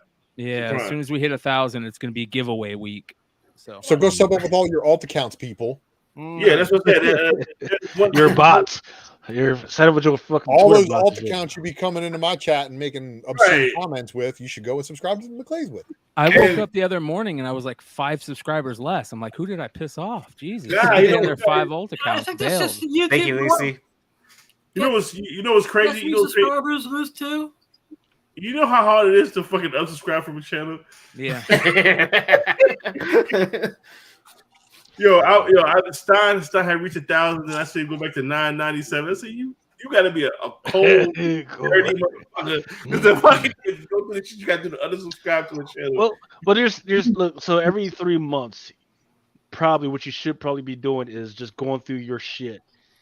People that you subscribe to and decide hey, I don't really listen to this person at all, so let me freaking go ahead and just untag these so I don't have to, because it makes it harder when you got 100 people that you're subscribed to. I do that shit all the time. I got every quarter. I freaking go through. Yeah, I get rid of every people I don't watch their videos. Yeah, especially if you don't subscribe back to me back. Fuck that noise. I just don't want your stuff on my algorithm because I don't follow. If I'm not watching your videos and stuff, I gotta take you off. Start getting ill shit on your timeline that you don't really be tripping out. Yeah, I got too many freaking teenagers fucking shaking their booty on my fucking shit, man. Yo. You can send those to me. No, sir. No, I will not be sitting because that's how you get caught up. Yeah, excuse me, Mr. McClay. If I get food poisoning, I was gonna say thank you in advance because I bought a bottle of Joke Cola off of eBay. Oh, nice. Hey, McClay, can I ask you something? What's up, man? You ever seen this before? No. Oh, is that the Kylo Ren variant? Mm-hmm. Yeah, dude, I have seen that. You don't see it very often. Raphael Albuquerque, right? In real life? Yeah. I've never seen it in real life. No. Yeah. 1 in 25, right? Shit, man. Yeah, it's interesting, dude. Dude, there's some super rare Star Wars stuff that you might want to hold on to them now. Yeah, man, there's some really rare Star Wars stuff, man. I'll show you some here in a second. $1 1 minute tomorrow. No, you gotta hold on to that one, man. No, I'm not holding on to it. I'm not. Yo. Getting back to your roots, right? $1. Yo, let me promote my shit right quick, Lucas. Yeah. Melmart packs are back. Melmart packs are back. Look at that gold. 13 of these bitches. I love gold. Let me tell you something. Man. Look at that. Look at that shine, guy. Oh, look at that. I see you shimmering. Lens flare. $1. Let me get my sunglasses. I see you shimmering. I'm gonna show a little bit because I. What time are you going on? 10:15. Look at this. This is gonna be. Now that's $100 book, ain't it? Right. Yeah, that one just that one up front. Yeah. More. $100. Is that a 1 in 200? Right. That's look at that. All these are gonna be in tax. Yeah, McClain, you probably like it. I like it. It's $179. That's hard. I mean, it ain't no Predator, but last sale $179. Yeah. Ooh. So green. That's what I want right there. That cartel. You better. Oh. That one's gonna hurt. There goes my paycheck. Hold up. Yeah, Solo. Hold up that Killmonger. No, the Killmonger. Yeah. I'm just. All right. How's that back cover look though? On the Killmonger. I don't want to take it out. I got drunk hands, but it ain't. Okay. It ain't no. It's easy 9. It's easy 9. Nice. Easy 9. Hey, let me tell you something, man. It's 13 chase books like that. I'm gonna have 13 packs. Now shout out to Ben Stein. Ben Stein set the way for how I do my packs. You know what I'm saying? Because Ben Stein, he gives you quality every single time, right? I gotta match that. Can't nobody match quality like I can't have that man be the only motherfucker that's giving you quality. $1, 1 minute on these packs here. What more do you want? I'm not starting them at $500. It's probably gonna be $500 worth of shit in at least a couple of them. It's definitely gonna be $200. It's definitely gonna be $300 worth of shit. I haven't even set them up yet. But I'm telling y'all, $1, 1 minute tomorrow night. Mighty Mel V. Mighty _Mel _V on whatnot, man. Let's get it, man. What time? 10:15 p.m. Eastern. PM. I'm gonna be thinking in the freaking alcohol coma by then. God that's what I'm saying. That's where you your best spending. Your boy is just snatching these up left and right. See? I'm just snatching them up left and right. You guys just giving them away for nothing. I'm gonna keep buying them. You know what I'm saying? And then we ain't scared. I would keep buying them. We ain't scared. We ain't scared. You know what I'm saying? We ain't scared for starting $1 1 minute. Mel, are you finding these rare books in person? Yo, man, a little bit of both. By for a little bit tomorrow. A little bit of both, man. I'm giving back to the people, man. I'm letting the people eat. I'm Robin Hood. I've been Robin Hood of this motherfucker. I've been Robin Hood. I've been giving away shit. Go back to when we was in COVID, man. I put $50 fucking in a book that somebody won. I've been giving away motherfucking shit. I've been giving back to the community. Come on now, man. Okay, yo, my track record solidified, God. I let people eat. You heard? Remember, someone's killing the children. Go over 30. I gave out the link. Nobody else was giving out the link. I gave out the link. Vintage Comics wants to know when I'm going to be selling more books for cover price on Whatnot. I still wish I bought more because those are shoe in 9/8. Those sick ones. I graded them unpressed. Hit 9/8 on both. I'm trying to tell you, man, ain't nothing else going on that time or whatnot, man. It's the same variants, the same motherfucking shit, man. I'm giving y'all variety. I'm giving y'all what y'all need, and we're gonna have fun. Plus, I'm doing giveaways. I heard that Black Cat is $50 book, man. Which one? The Iron Cat joint. Oh, we got Talking about the fan in the chat, Mel. Checked it out. Havoc King says Mel's been the god since UT. Yo, shout out to UD, man. Shout out to Trey. Shout out to Jimmy. Shout out to my man Sean. Shout out to my man Coy, man. We all ain't nothing but love over here, man. Need to bring one of them. Need to bring one of them boys on, man. Yo, they always got an open tip. Yo, reach out. They got an open invitation. Reach out to me, man. Holla at me. Holla at the God. We good. I will. Are any of the UD videos still available? All of them.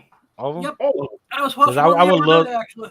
I would love to dig into some of the old speculation that those boys put out. Yo, go check out Go check out. I do it like at least once a month. Go check out my old Eastwood Elevations. All these books, motherfuckers try to claim they was the first motherfuckers to do. Oh my God, talking about that shit 4 years ago. What Tupac say? Release. Yeah, 4 years ago we got a checkmate. 4 years ago, man. Yeah. Because I think next week I'm going to rehash the 30 days out, 5 years out, 1 year out. Oh, nice. I like that. Do that again. I'm gonna do that again. We're gonna be coming up soon on. I love that. 10 years since I think the revival was about 10 years ago. What revival? The comic book revival. Oh, because it was like a new renaissance period, new blood coming into the collecting hobby. A lot of changes, stuff. man. The variant cover game, like just so much shit changed from like 12 to 15. We need to talk about that because I remember like when I first got back into the game, I was green. Shout out to Tony Hammock. Gave me an opportunity. And I'm telling you, the first time I met the boy Trey in Baltimore. It was like, yo, I put him on to that Stranger Comics joint, and he hit me up like a couple of weeks later. He was like, yo, I want you to be on this podcast, and that shit changed my life forever, man. I still love them dudes, man. Every last one of them, man. I got no problem with none of them dudes, man. But yeah, ask Sebastian to come on through next week or this month. Let's do it. Yeah. Someone tell me where Koi's restaurant is in Houston. I'll go eat there. I'm in Houston, right? Awesome, man. True that. Yeah. I mean, I talk to Jimmy all the time. I can reach out. I mean, honestly, I wouldn't be surprised if I've already ate there before. Yo, to be completely honest. Yeezy. Yeah. You read this. I missed the first part. So it's in the works. I'll say that, and then it's supposed to premiere on a anti-spec club show at some point in time. So yeah. So we're not going to go through the whole voting process and all that. We're just going to present books and then have a roundtable discussion about it. I feel like that's going to be the easier thing. It's too much work to keep track of who's voted, blah blah blah, who submitted books and all that. Like, and then, you got to cross-reference who's got 15 copies listed on eBay. And, exactly. Yeah. I'm not going through that whole headache again because that's a full-time job. And then doing all the slide work and all that stuff too. Oh. Just send me your books and we'll talk about it on one of these channels.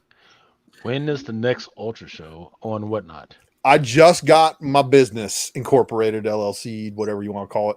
I gotta do the C Corp or S Corp paperwork still, but I'm good. I got a bank account I'm going to be opening. I will be exploring the realms of liquidating my collection to you at a discount because I know that's what you want, Vintage. You want all my good books, all my high grade shit, and you want it cheap. Up and down to that, nothing to do with my question.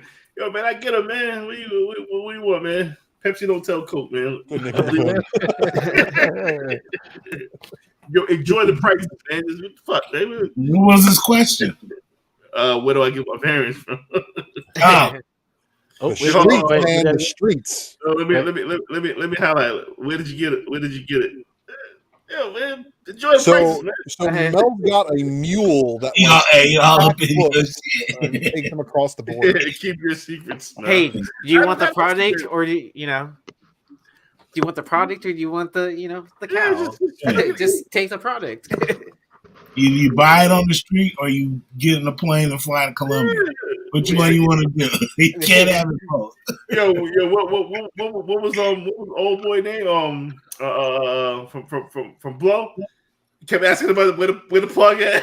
Oh, okay. Yeah, exactly. Come on, man, eat. Don't worry about it. Derek for real. Yeah, Derek for real. Derek fucking for real. So Mel, what's up with this contest you had me fucking telling people to pick up these blanks for? Oh, spawn one blanks. Yeah, you right about that. I forgot all about that. I spent 2 months telling people.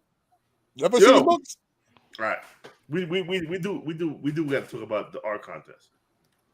Do you need any more blanks for that? Yeah. No. How many are we gonna do? Because I think I got a couple too. But how many do you want total? Because you're gonna have to send them out to people. Nah, listen. Or pick the people and then see who you're gonna. We really gotta sit down and talk about this art contest.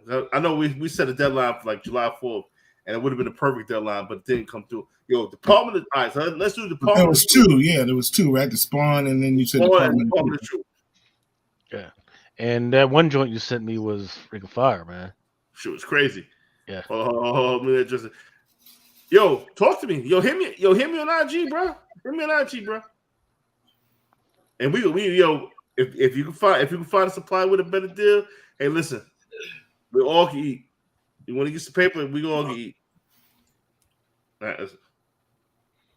Baby teeth, bro. That is we know we doing the mega. Yeah, Ninth Wonder and my man Eric Hurd took over the reins of that.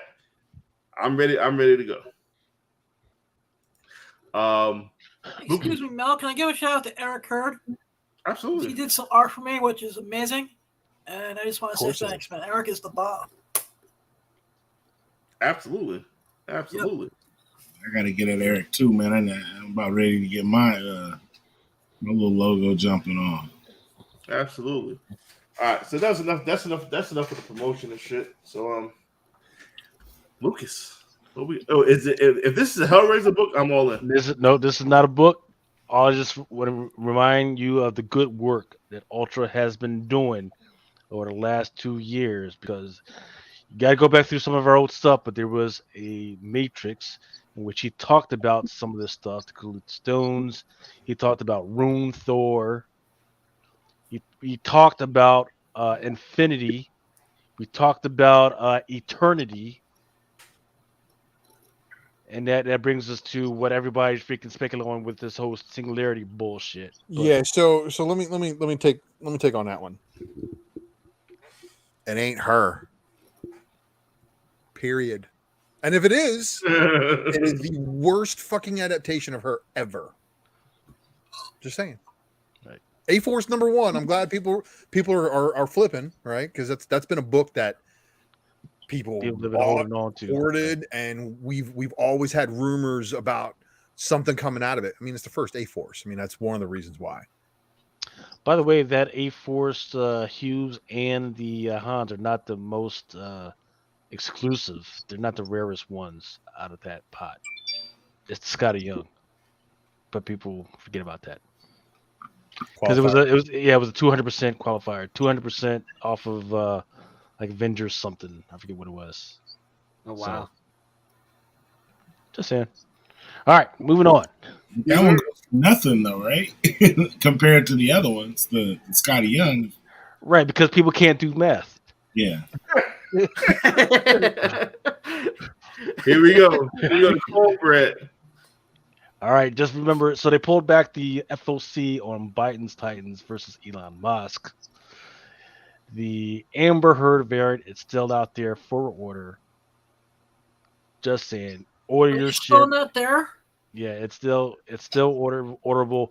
Order your shit before she freaking puts out a hit and says, "Hey, yo, you Lucas, can you put me down for 10 copies right now?" It's a 1 in 10. No, well, actually, no. This one put me is down open for 10 order. copies of the one I'm saying so I can get that. Yeah. So there's that, right? So this one is open order, but there's a top secret variant that's out there that I haven't seen the cover for. That's what I'm keeping my eye out on. So which one got canceled? The A cover? No, nothing has gotten canceled, but I have a feeling she's awfully litigious. Yeah. These days. Well, I mean, I think only DC could really have a gripe with this one. Well, maybe even a little. Yeah, maybe. But wouldn't it fall under parody law, right? It might. Yeah, it would.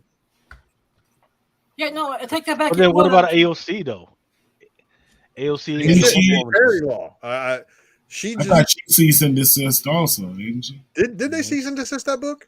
I don't know. I seen it. Because it was Wonder Woman, not because it was AOC. Yeah. Right. Yeah. The Wonder Woman thing got it. So they may be fine with this because they're not doing Mirror, they're doing Amber Heard. So under parody law, that's fine. I mean, you got Bernie Sanders on there. I mean, I think it was Mama Collins that said, "Well, he needs to have his fucking mittens on." That'll make be up in that chair. He's on this shit. All right, let's get into some DC stuff.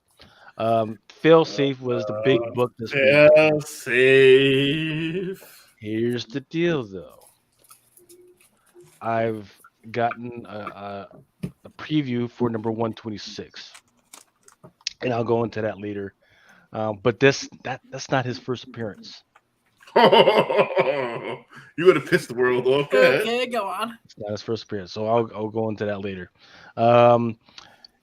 The WD had some 10% growth in freaking sports, which is crazy because ESPN is supposed to be the big boy, and they actually had a decrease. HBO has halted most of their European production freaking studios. And then Michael Brian Bendis had put out one of those crypto tweets that he always puts out for Legions of Superheroes. It looks like it's the front cover of a script for the animated joint. And as you guys know, whenever freaking Bendis freaking gets his hands on something, it either does well or it freaking just freaking bombs. So stay put for that one. Now, here we go. Freaking Batman number 126 is on FOC this week. Right? It's going to be the second appearance of what people think is the second appearance of Failsafe. Here's the deal. There's going to be a reoccurrence of this guy named Zuranan, right? Zuranan is actually a secondary psychic or psyche of Batman.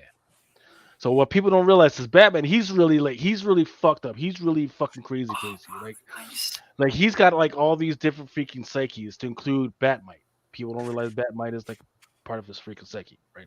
So in this particular one, in this particular psyche, Zuranar came from this old story from like the 50s, I believe. It's from Batman 113. God damn, Yes. Where he was transported to another planet, and then he got these powers of Superman, right? While he had these powers of Superman, he was actually supposed to fight all these robots, right? And he killed all these freaking robots, and then he came back to Earth eventually. Well, Failsafe is most likely one of those robots from that freaking planet. And why do I think that? Well, because in Batman 126, Zuranar is coming back. Nice. Right? He's coming back in order to fight a fucking robot. So that's what's going on. So Failsafe this is not the first time we've seen Failsafe. Failsafe has always been around. Just saying. So there's several covers for what will be the further period of Failsafe?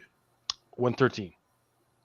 Or whatever the series is, either 113 or whatever series, maybe 114 or whatever, but whatever one that the robots show up. Because it's not just like, hey, there's just one fucking robot. Yeah, I know for the Xenar, Grant Morrison used them back in one of his arcs too. Mm-hmm. But that's I know people with crazy. I know what people with crazy on 125. I understand that, but you gotta understand that hey, there's always that one other issue that's gonna fuck your world up, man. Mm-hmm. You know what I mean? Because look, okay, so if you read 125, he just appears out of nowhere. There's a robot. He's a robot, so somebody has to build this fucking robot. So you gotta figure out where is that Nightwing on the cover, or is that just Robin? Looks like Nightwing. Wow. Yeah, Nightwing. Has anyone read the Guts at 125? Yes. I haven't got my copy. Right. Without spoiling anything, I thought it was a great read. Right. It is, and it gets even crazier in 126. Just saying. So you got a Jorge Jimenez, Alex Gardner. On the very next one, we got the. Ooh, the Catwoman is dope. It is the Eniac Lee. That's a 150. Then there's that Jock. So Jock is tough. Nice. Is it gonna end up being a foil, Jock? They usually are. Yeah, I would assume it was. So. Yep, Jock. Yeah, 150 Jock full stock cover, and there's a 1/100 Ryan Sook cover. All right, Batman Beyond the year number 5. Nothing too crazy about any of that stuff. But there is a Batman Day 2022 bundle of 25 Batman Hush number 1 special edition. Right. All right. It's going to be crazy how much it freaking costs, but some retailers will get off the hook if they paid like $50, or if they bought 50 of like what was it number? Oh, Batman number 124. So if they bought 50 of that, then they'll get like at least one bundle for free. So they're doing some weird freaking thing with that one. Batman Killing Time number 6. I like that one on the left, that Kel Nagu. I like the way the light bounces off her leather freaking pants and bounces. Just kind of puts a nice little light on her ass cheeks and shit. You know what I mean? I would say she got fat ass. Yeah. But I can't not lie. Like she went to the Dominican Republic. Squats. Right. But I mean, it's not enough to buy 25 of these in order to get the one to the right, which is a 1 in 25 Ben Oliver. The 1 in 25 Ben Oliver doesn't look bad at all. But enough to buy 25. Blood, but I don't. It's not. I don't. You know. It's if I had March money, I would do it. It's fucking June. I can't do shit like this. No. Yep. There's going to be a second print for that Batman World's Finest, which was that first appearance of the mixture of Batman, Superman, and the Green Lantern. Booperman turn. Hey, Blind Adam. Here you go. Speck it, I'll fuck it. That's the problem, because we're speck it, I'll fuck it. Yeah. All right. Batman Urban Legend number 18, that cover B. Whoa, what is Wolverine doing on Batman? That's what I'm saying. No, that's that freaking the black kid. That Shy? There's a Lightning or Lantern. I forget what the fuck the kid's name is. Oh, that's the Sparrow? Duke Thomas. Duke Thomas. Yeah. The Signal. The single? Signal. Yeah. Oh, he went to the multiverse, stole Wolverine shit, came back. They try to make him a thing, and nobody gives a damn about him. Hey, man, listen, man. If you don't think, you see, all right, throw me up in the big screen. I'm drawing this shit, and I'm looking at my work on Photoshop or whatever they do. I would have been like, this motherfucker like Wolverine. Do I need to go back? I'm like, all right, fuck it. I already got the check. Yeah, I gotta start all over again. Yeah, I already got. All he needs is the claws and shit, right? Yeah, you look like the old school Wolverine too, the 181. Yeah, I already got the check. Like I ain't gonna fucking got the 181 Wolverine outfit on. Jesus, that's Wolverine. All right, Black Adam. Black Adam number 2, or I forget which one this one. No, Black Adam, the Justice Society Files, Cyclone 1. It looks like they're kind of rebooting like her origin and like where she's from and everything. Who's her? Black Adam movie. She is Maxine Hunkel. Maxine Hunkel's first appearance was in like Just Society of America #1 from 2007. But she was like a white blonde lady and everything. But now they're looking to make her origin more of like Middle Eastern for the movie. You know, kind of like more like a photo variant or is this art? It's a photo variant. So it's Middle Eastern, but they got some girl who's from Baldwin Hills, right? And then they're gonna make her Middle Eastern. Mm-hmm. Yeah. Okay. DC be fucking up, bro. Like, what is this? Like, come on. That's pandering now. I think there's a step back. Oh shit, we got a Frankos. Much appreciated, brother. Yeah, much appreciated, man. Thank you. Ultra is on fire. Wait, oh no, let me see. Let me push it. Yeah, as always, great show, guys. Ultra is on fire. Comic Book Jesus on point. Mighty Man Lucas for all the hard work doing these shows. For you doing the 10 spec list. Thank you very much. Appreciate it. Thank you. All right. There it is. Dark Crisis #3. And here is the pandering to the speculator market. Yes. So the one that caught my there's a bunch of covers. There's a 1 in 25, John Gang, which I'll go into the next one. There's 1 in 50. There's 1 in 100. Ain't nobody give a shit about that except for the Red Canary. Yeah, the Red Canary has already been a character, but she don't look like that. No, she don't look like that. So they're obviously rebooting the shit out of these fucking characters. So here's what happened. Just the comic version. So here's what happened. They saw what happened with the Eternals, right? And even though the Eternals bombed, people were kind of receptive to the change, right? So DC is doing the same shit. They're rebooting some of these freaking characters. You know, they're changing their hair color. They're changing, their origin. They're changing their race and everything. I don't hate it, but dude, okay, Red Canary. I mean, change the person's fucking name. No, man, that's not how DC rolls. That's better than the last book, though. The last one you just showed with that girl with the purple on. This shit. Oh, yeah, fuck that. Okay, all right. I'll give you that, Remo, because this right here is definitely like, hey, you guys want a new character? Yeah. I think that's what I think these type of sketch variants are good for. The what do they call them again? Design variants. Because it's like a sketch. It's like, it doesn't have to be the final. It's just giving you an idea. You know what I mean? Like this for failsafe. And they did this trend where they were all 25 copy and sent. Exactly. Yeah. Hold up. I'm trying to bring that shit up. Yeah, Fuck. it's at Batman 125. You bought that? Yeah, I bought that. Yeah. I mean, and look. Despite what I said about Batman 113, that is a new design and a part of the collection. Right.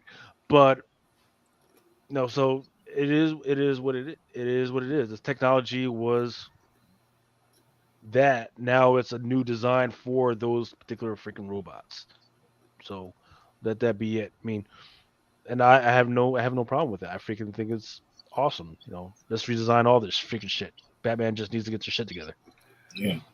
Let's see. But yeah, Red Canary. And that's a 1 in 25, this one?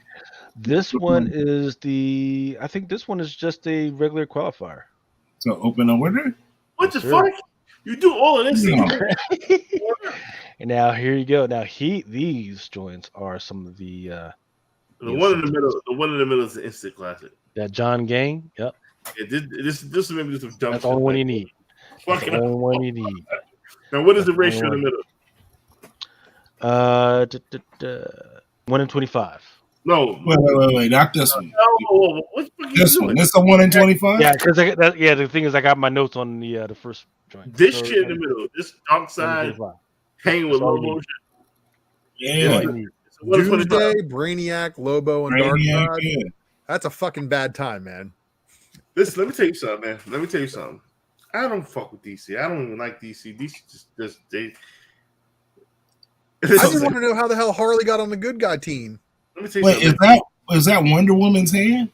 Yes. Hold on. Let me. What is this book? No. It's Yara. It's actually Yara. Oh wow! Yeah, son, this is a classic in the making. This is a classic in the making. This is some shit that McClay's gonna be like, hey, I told y'all, Mel told Drunken Chat, you should have ordered 100.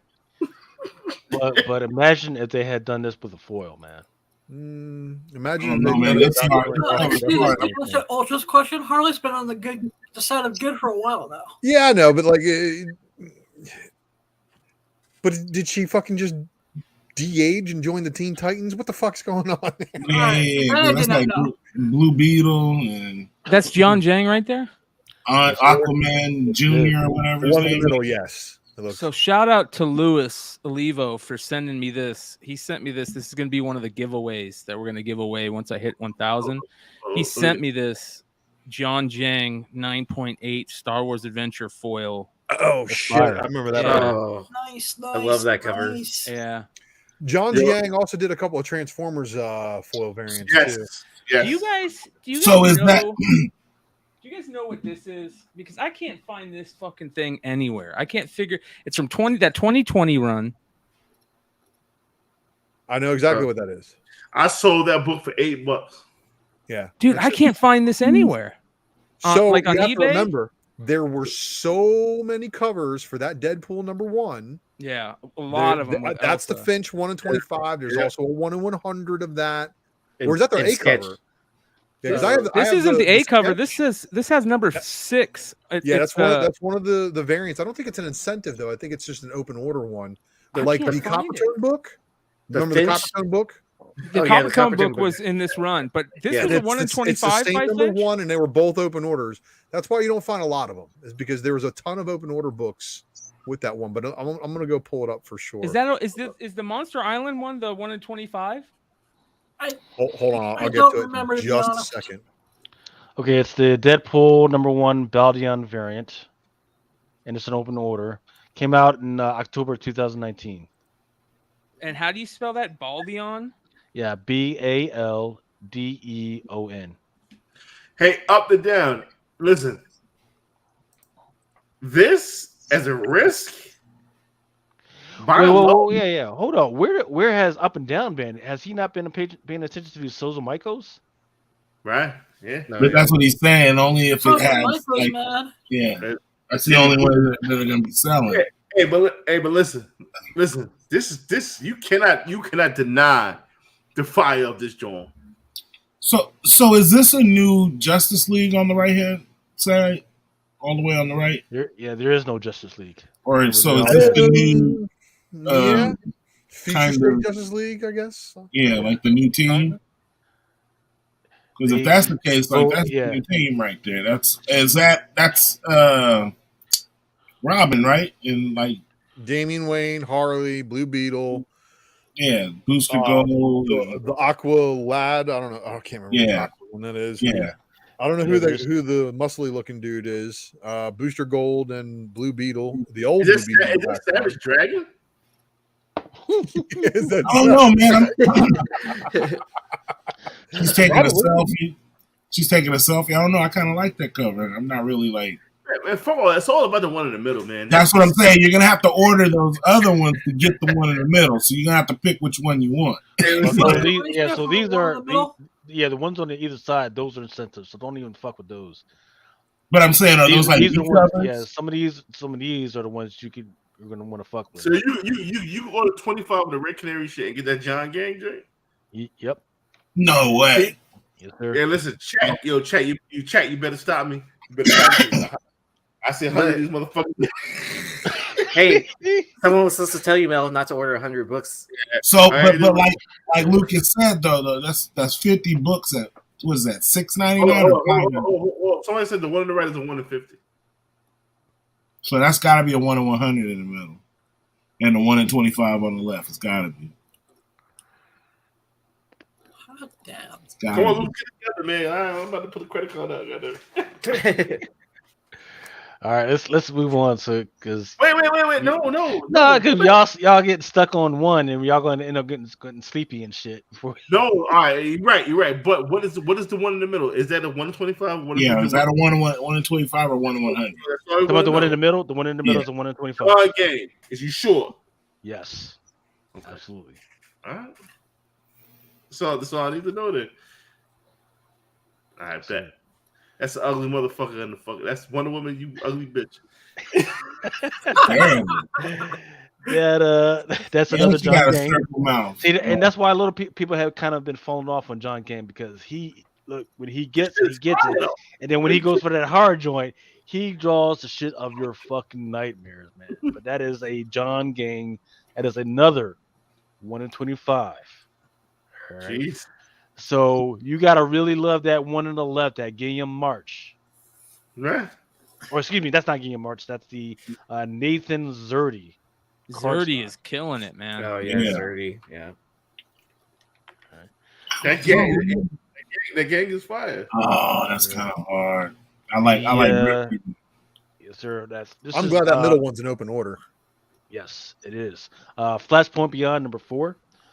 There's a cover C 1 in 25. I like the one that's on the right, which is by that's in the open orders by Zermanico. Is that Harley? No. That is Harvey Dent's wife. Right? She's Two-Face in Flashpoint. Yeah, she cut the fucking She became Two-Face in Flashpoint. Kind of like Thomas Wayne became Batman. There's just slight variations to the story. That's dope. That covers DC is killing it, my guy. Here's the thing. I've already read the story in this book. Dexter Dent, who is her son, suits up. Huh. He suits up To become who? But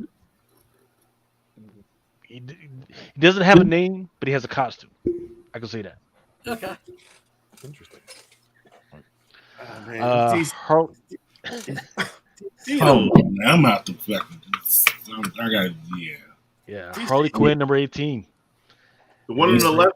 What? Open. I'm not even DC, and they over here got me over here contemplating. That's just your incentive, and then you have that John Boy open order. The Derek say it again. The Harley Quinn on the left is open order. Yeah. Yes, that's an open order homage. Don't order 100 Mel, 25, get 1 Besh. And if you want 2 Beshes, then order 50. But you're not allowed to order 100, remember? This is what's the one in 100? There's no 1 in 100 for this one, just the 1 in 25. I'm just telling Mel that he's not allowed to order 100 books, like he said to tell him. What was that book again? They had the Brainiac and Dark Side, and what was that book again? That was Dark Crisis. Dark Crisis number 3. Dark Crisis. Mm-hmm. Yep.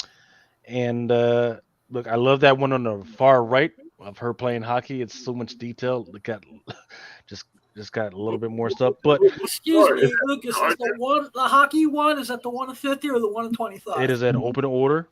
Derek Wow. Right. And let's be honest, the John Boy Myers A cover isn't too fucking shabby either, right? Oh, they're all. I love every single one of these covers, man. Every single one of these. So they're pulling the Catwoman trick where they give you a bunch of banging covers and a good fucking incentive. Order 27 each. That's not one of Rose Besh's worst books. I'll say that. That's definitely one of her better looking ones. It ain't her best. And this is the first appearance of a task force called XX. Man, I don't fuck about DC first appearance. This is art. Let's give us the baby steps. The art is killing it right now. This is the Teen Titans gender swapped. Yes. It's like number 3 or number 4. No, Multiversity number 4. Yeah, so this is the introduction of all the cannon fodder they're going to kill off in the next crisis. You know, DC and Middleton. More Shazam. That Middleton. Absolutely freaking gorgeous. Lucy. This Middleton, you better want 100 each. Is that Dotson in the middle? I forget who that is. Yeah, is it say Dotson or does it say Anderson? No, it's not Dodson. I forget who it is right now. It's a little black girl. Oh fuck! You're gonna make me look this up, aren't you? Did they cross over again and fucking while Signal was still in Wolverine's costume, they brought Moon Girl over? I gotta close some of these Amazon Prime fucking joints. Shit. So yeah, that one is that Dark Knight. That's the one in 25, like Lucas said, and then the one in 50 is the one you guys said was terrible with the new team on it. That's the one in 50. It's Gary Frank doing that one. Shazam in the middle. Gary Frank. Oh, so who's the black girl? Is it just some random white girl? Because look, she's or she. I don't. Well, wait. Wasn't there a black girl in the Shazam movie? Yeah, she's one of the Marvel team. She's one of the family. But one of the Marvel kids? Yeah. But the one on the left is definitely Middleton. Yes, Yeah, the one on that's- the left is the Middleton. Yes. That's Moon Girl. Yeah, that's what I just said. The motherfucking Signal went back and stole Wolverine's costume, and they go, hey, and Moon Girl told Moon Girl to come with her and just meet the Shazam bitch I know, and you can go right back. So you guys understand they're taking the Shazam stuff away from Billy Batson and giving it to, I guess, Mary over here. So that's like kind of a big deal. All right, so yeah, Mary Broomfield has all the Dara- to Dara- determine who she is outside of her family. Oh, look, now after Billy Batson's heroic sacrifice, the power of Shazam has vanished and she's been left powerless. Most heroes would be distraught, but not Mary. It's finally time for a voyage of self-discovery. She prepares her freshman year of college and a civilian life, but nothing is ever truly normal for this young hero because she's just been chosen as the new champion of Shazam. Holy crap! There's a preview for this shit. You forgot about the black girl and Marvel. Nah, they just like Moon Girl. What do you want me to do? Like Moon Girl. Yeah, All right, I'm not- next. What we got next? That Middleton is the one. Excuse me. Poison Ivy. And then the third one from the left is also Middleton. Yes. He's like, oh, I'm murking it this week. You guys are going to FOC the shit out of my books. Yeah, these motherfuckers absolutely had some bills to pay, so they decided to freaking bring the shit. That one to the far right is called the Jordy Belair swimsuit. On the next page, we got the 1 in 25 Justine Franny cardstock. Yeah. Just absolute fucking art. You see the 1 in 50? Yeah, there you go. 1 in 50 next to it. The Franny on the left and the 1 in 50 on the right. Those are your 1 in 25 and 1 in 50 incentives. Oof. Man. Yeah. So, I mean, I read the story. Nothing particularly, spectacular that happens in it, but the art. So, just the fucking art, man. On these fucking covers, just crazy. Sort of Azrael, number 1. No. All right, let's get into some Dark Horse. Cyberpunk. Nobody gives a fuck about Cyberpunk. Nope. I do like that one on the left, though. The one on the right, you mean? Go back. You like the one on the left or the one on the right? I like the one on the left, that graffiti type joint. That's the one it's called the Cover A Ricci. One of them is Cyberpunk You Have My Word, and the other one is Cyberpunk Blackout. So they're actually different series. Are they different books? It's like they're doing that We Live kind of thing. The two different perspectives. I don't know. I'm asking. So they've done a 4-issue miniseries and then another 4-issue miniseries, and I think a 2077 Blackout. In the middle there is something else because there's You Have My Word, and then there's Cyberpunk Blackout. Yeah. Mm-hmm. All right. Mind Management Bootleg number 2, the cover B by Birdson. Yeah. So I ordered that Mind Management number 1. No, that was the other. That was the other book. Yeah. Stupid shit. All right. So, kids, do you like Sesame Street? Yeah. Well, how about Survival Street, where it's Sesame Street? Not anymore. And then Dystopia. let me tell you something. This is the type of book that's going to be ordered a lot because we're going to talk about it because this shit is fire. The concept is amazing. Cover B and cover A, man. Freaking, I like cover B, but this is the type of shit that in March I had money, I would 100. There's no incentives, huh? No.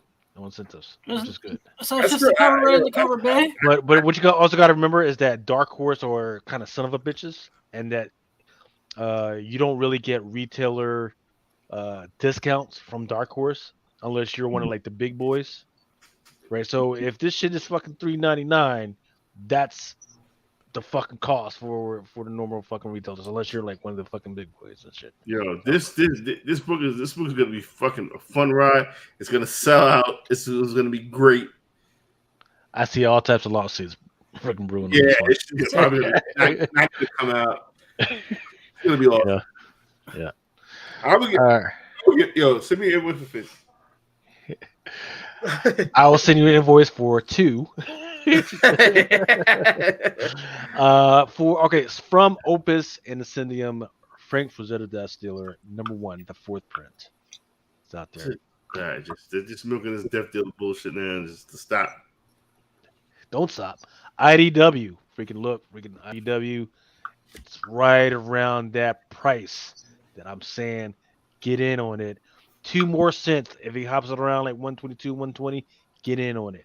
All right. Of course, that Dark Spaces Wildfire. I still haven't fucking read it, but it sounds like a script to me. G.I. Joe, Real American Hero. They're winding down to that last issue. I don't know if this is the last issue or they're winding down to it, but I do know that in this solicit, it says, "Hey, it'll be up to the words of G.I. Joe for their arch enemy. New and classic heroes and villains will fill the pages." So that means that there's new G.I. Joes in this freaking book. Yeah, second to last issue. Yeah, good luck. Do you think they'll hit 300? They're going to hit 300 and then call it quits on it. That's where they expected to go to 300. Okay. I've seen books do that before, and everybody was expecting it to go to like a magic number, and then like, hey, you know what? Enough's enough, and then they just fucking cut it off, and everybody's got to scramble. What's going to a different? They did start this one as the final story arc, so let's just hope they wrap it all up, and I hope Larry Hama gets to deliver the story that he's wanted to deliver to us all, which is we really got to thank IDW. Yeah, because look, IDW took on this property and Transformers and restarted the original Marvel series. Well, didn't restart it, but continued them from where they left off at Marvel. All right, so that's kind of cool. I don't know if they're going to do the same thing after the property leaves and goes someplace else. Like they'll still honor the timeline that's been brought before us, and if they continue on with like a G.I. Joe, Real American Hero 301, Larry Hama better be a part of it. That's all I know. And if he's not, then people like McClay are going to riot and they're going to tell him to fuck off. Sure. Yeah, because didn't they have a transition issue where it was like, I forget the last issue for G.I. Joe was like 155. And then for so they IDW, did a free comic book day 155 and a half, the same way they did a free comic book day 80 and a half for Transformers. Okay, I wasn't sure if it was a half or 0.1 or something like that for the IDW transition. But they did it on free comic book day, which was cool because that was like, oh shit, you guys are bringing back this property? Like that's cool. Yeah. All right. I always love digging with Nate because me and him go to the G.I. Joe section and we're like, oh, we're probably like the only ones that care about this right now. And it's funny. Yes, you are. And watching a couple of specific G.I. Joe books on eBay right now, I can tell you the market's cooled. Yeah. They just it's one of those deals where they just need that one movie or that one cartoon. Snake Eyes wasn't it? Yes. That was so fucking bad. I mean, I had high hopes for it, just because who doesn't love Snake Eyes and Storm Shadow? Right. And then, like, when I started watching it, I was like, they should have just got rid of the G.I. Joe title out of this. Well, let me tell you something, right? So we got the X-Men 97. Is that the name of the title? Yeah. If X-Men 97 does well, then a lot of these other freaking franchises are going to say, "Oh, we could do that," and they're going to do the same thing, and then they're going to freaking pop off. But the thing is, with X-Men 97, I really think X-Men the cartoon is going to be doing a House of X version of House of X. Yes. And I really think the cartoon is laying the groundwork of what they're doing in that X-Men 92 House of X Chapter 2 comic. Right. That's been hitting shelves. I will tell you, you're exactly right, because if you look at, so they've already started putting comics out for X-Men 97, where they have been retroing like some of those old stories in light of, hey, we're all on Krakoa now. So how would that have played out if we were all in Krakoa and this was part of our society? So hopefully that's where they're going. If they're going to pull that back into the animation, Lord have mercy. Lord have mercy. And did you guys see that what they're doing with that? Remember how they did Mars in that giant size or planet size X-Men #1? Yep. It looks like the animated series is going to be doing something similar to that too. So I'm a huge X fan, like a lot of you guys know, and I'm looking forward to see how they pull that one off. Excuse me, Ultra. Did they recast Cyclops? Well, of course they had to. The guy who did his voice. Do you know who they got for him? No, I don't know who they got for the voices. I know that they tried to bring back as many of the original cast members, but that's my only concern because certain key members of the voice cast are no longer with us. Yeah, there are. I think there's 2 or 3 of them that passed. Yeah. Okay. Are we gonna see Norm Spencer, who played Cyclops, being like the obvious thing? Mm-hmm. Yeah. Are they gonna try to retcon any of the X-Men '92 stuff from like that Secret Wars run? So like, are we gonna see a Jubilee vampire? Well, you know that happened. Look, if Morbius sunk the way the fucking sunk, they're not doing vampire. They're gonna fucking throw out Blade. All I know is that they're trying to get this Blade shit shortened up because they know if they fuck up on Blade, it's over for vampires for a while. Yeah, that's true. Question. Phil asked me a question. Phil was like, yo, if Black Panther 2 bombs speculation-wise, is that the end of speculation for movies? That's the end of diversity speculation. No. That's the end of diversity. They've been trying this diversity shit for a while now, and every time the ones that have been big time recently. It's fucked up. It's fucked up. Look, Black Panther was amazing for its fucking time. Everybody fucking showed up. Lightning in a bottle. Right, but then Shang-Chi, motherfuckers was like, that's kind of fucking dead, right? Eternals, they changed a whole bunch of characters. Motherfuckers like, I love Shang-Chi, man. I don't see. This is the thing. I love basically every Marvel movie because I know that it was bad either. I thought it was good. They're not all supposed to be as good as like some of the greats. I mean, like, let's be honest. Iron Man, when it hit, that shit was out the box for what we were used to with the movie, right? Iron Man 2 and 3 was ass. Well, of course, because they couldn't live up to the hype of Iron Man 1. And that happens for a lot of other movies, which is the reason why Rotten Tomatoes is currently giving Love and Thunder a fucking shit score. No, the audience is like, we love this fucking movie. Yeah. Rotten Tomatoes is like, we hate this shit. Thor 1 was dope. Dark World was ass. Yeah. Ragnarok was dope. This shit, I'm pretty sure, is going to be dope. Ragnarok was the best Thor movie before Love and Thunder, in my opinion. I agree. However, the acting, they went full ham campy with the acting in his last movie. It was like, wait, what? What are y'all doing? It was like Chris Hemsworth was like, this is my last movie. Fuck it. I'm going to fucking just, but it's not. Get this check. Should I be scared when I go to the theater tomorrow then? Say what? I haven't seen it yet, so should I be scared when I go see it tomorrow? No. It's a good movie for all the ideas that they threw in there, and it sets up a lot of good. Your name's not Dwayne. You don't have a handlebar mustache. You'll be okay. Yeah, just don't think. Just don't go in there thinking that any parts of this is going to be Oscar nominated. Good point. Grammy nominated. Oh no. We haven't started talking about Ms. Marvel yet already because I hate to say it. This last episode of Ms. Marvel was like 3/4 worse than like the worst Agents of S.H.I.E.L.D. episode when it came to budget. Yes, but let's talk about it. Yes, let's talk about it. I'm actually glad this was episode 5 and not episode 1. Okay. Yeah, it was episode 5. Gotta think long term, man. They're setting it up. But there was so much like I'm sorry. There are some things that I see on this that made it look worse than Inhumans. And you'd be like, the escape from damage control was worse than any episode of Inhumans when it comes to special effects and like set design and shit. It was the absolute worst. There was a lot of melodrama with, Cameron's mom. Man, some things I disagree with. Otherwise, the love story of her great grandparents was a beautiful thing. I'm sorry, Richard, go ahead. Oh, I'm just saying, like, as far as like what I saw in the episode, they did move the story forward with her lineage, which is good, but there was a lot of cheese in the episode that I was just like, oh, kind of cringing at. It was rushed. The last 2 episodes have been rushed. They set it up beautifully. Episode 1, episode 2 was good. Episode 3 kind of filler. 4, okay. This was episode what, 5? Yep. 5 was rushed. 5 was like, all right, let's just finish the shit. I was like, Do you guys know this is the least watched Marvel series, but it's the highest rated? Yeah, I can see that. But doesn't that tend to happen anyways? Like, especially with like books, as you keep on going deeper. I mean, I don't know about TV shows if that's the same thing. do you like it or no? Who, me?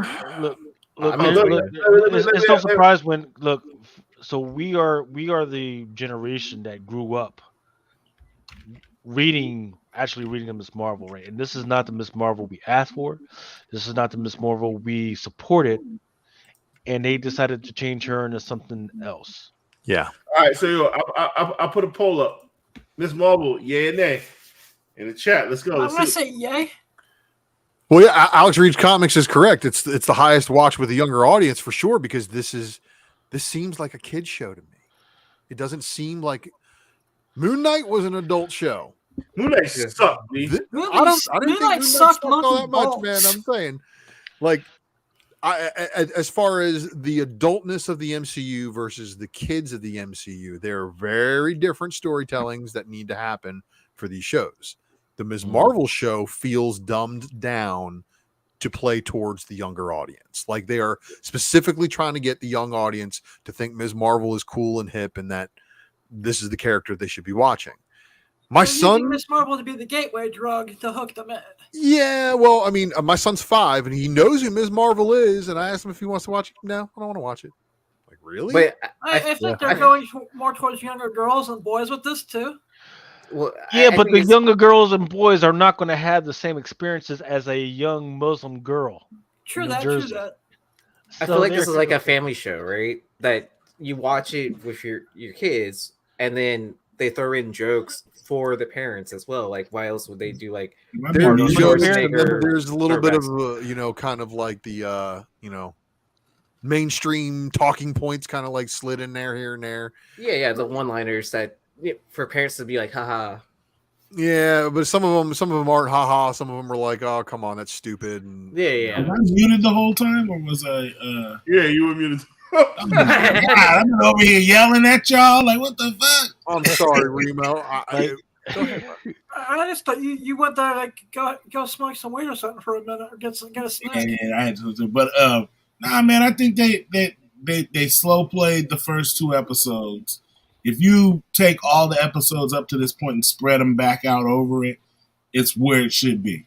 You know what I'm saying? Like the first 2 episodes, they talked a lot about her like who she is as a kid and what the things she's going through within her circle.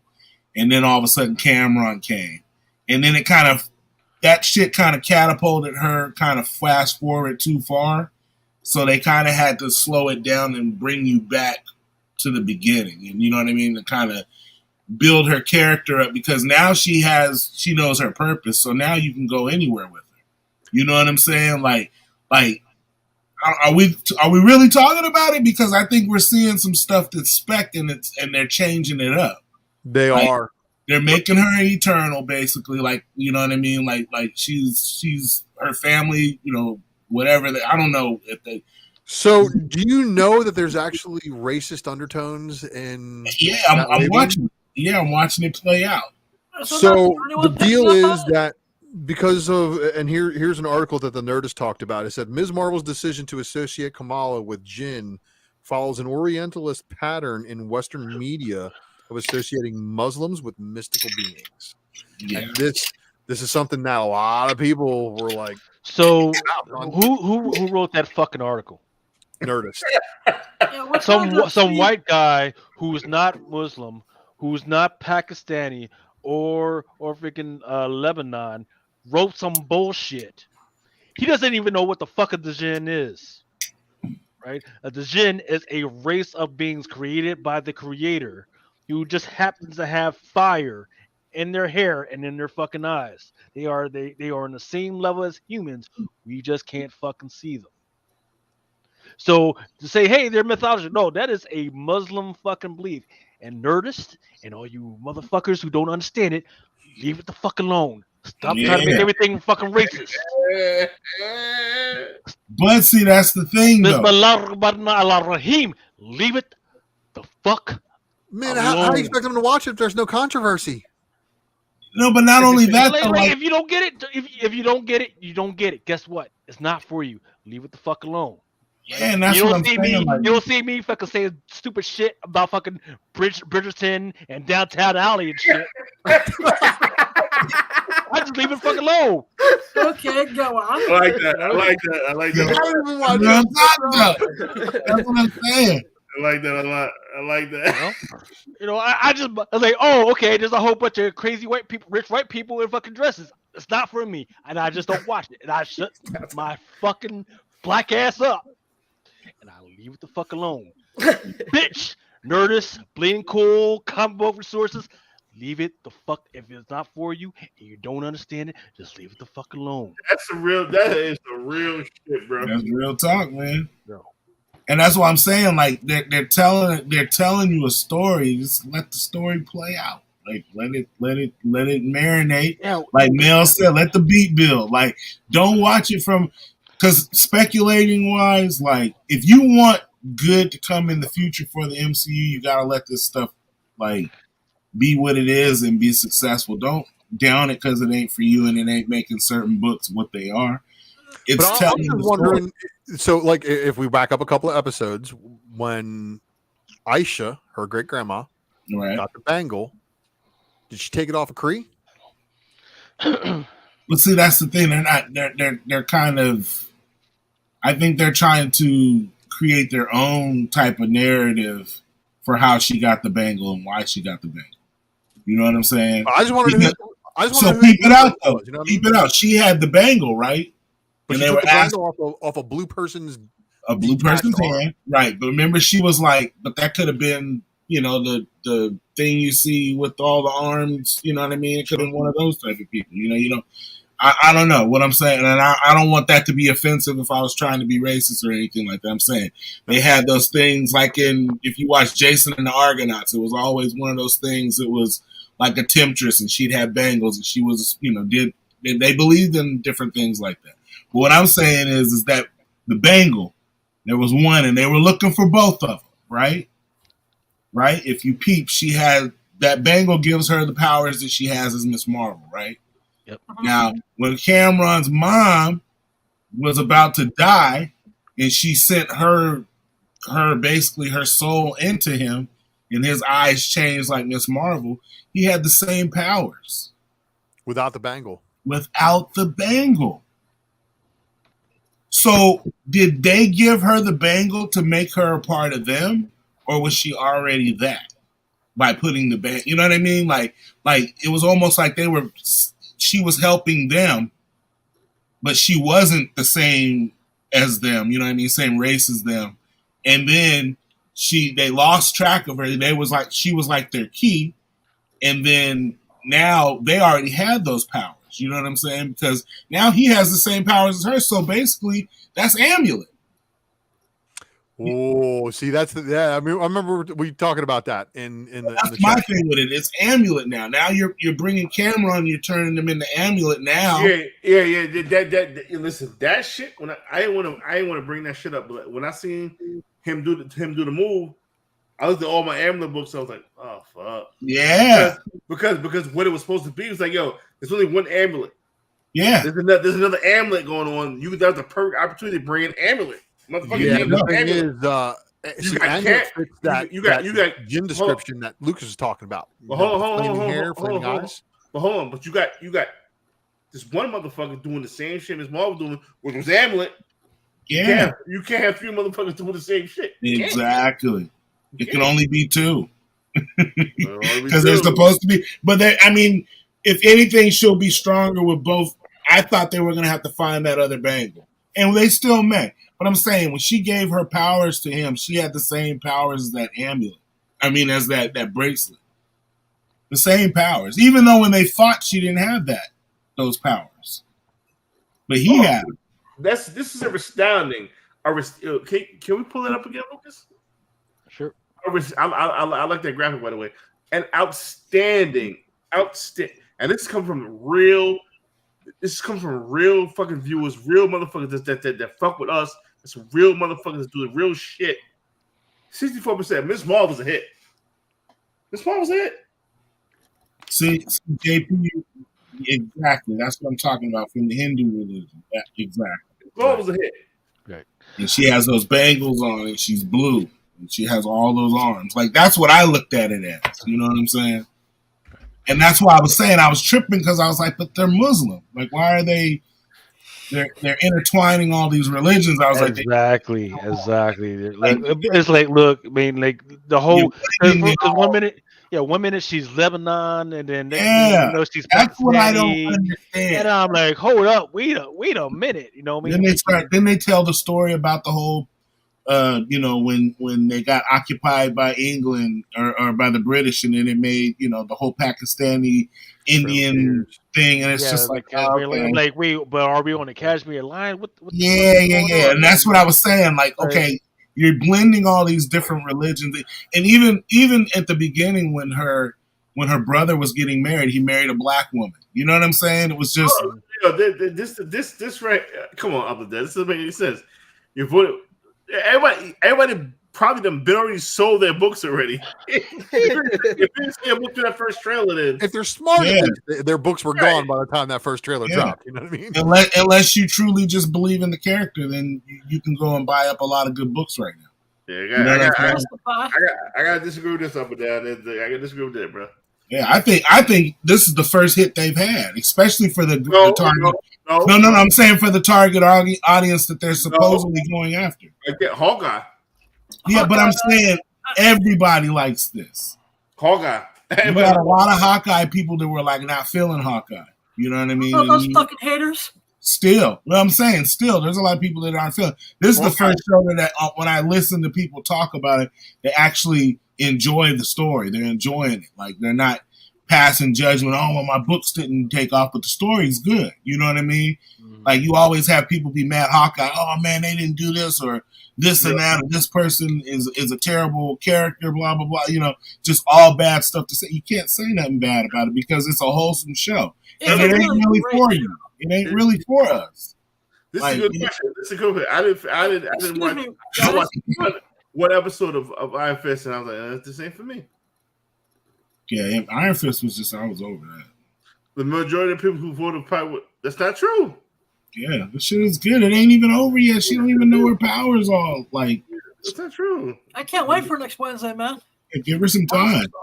I thought I heard from Screen Crush or somewhere that all religions exist just on different planes. I'm not even tripping off of it. I just know that from knowing people in a lot of these different religions they're talking about, they're blending a lot of religions into one. Like just the way they're going about it. They're even showing like the diversity within the Muslim, where the little girl won or the young lady won the seat on the council.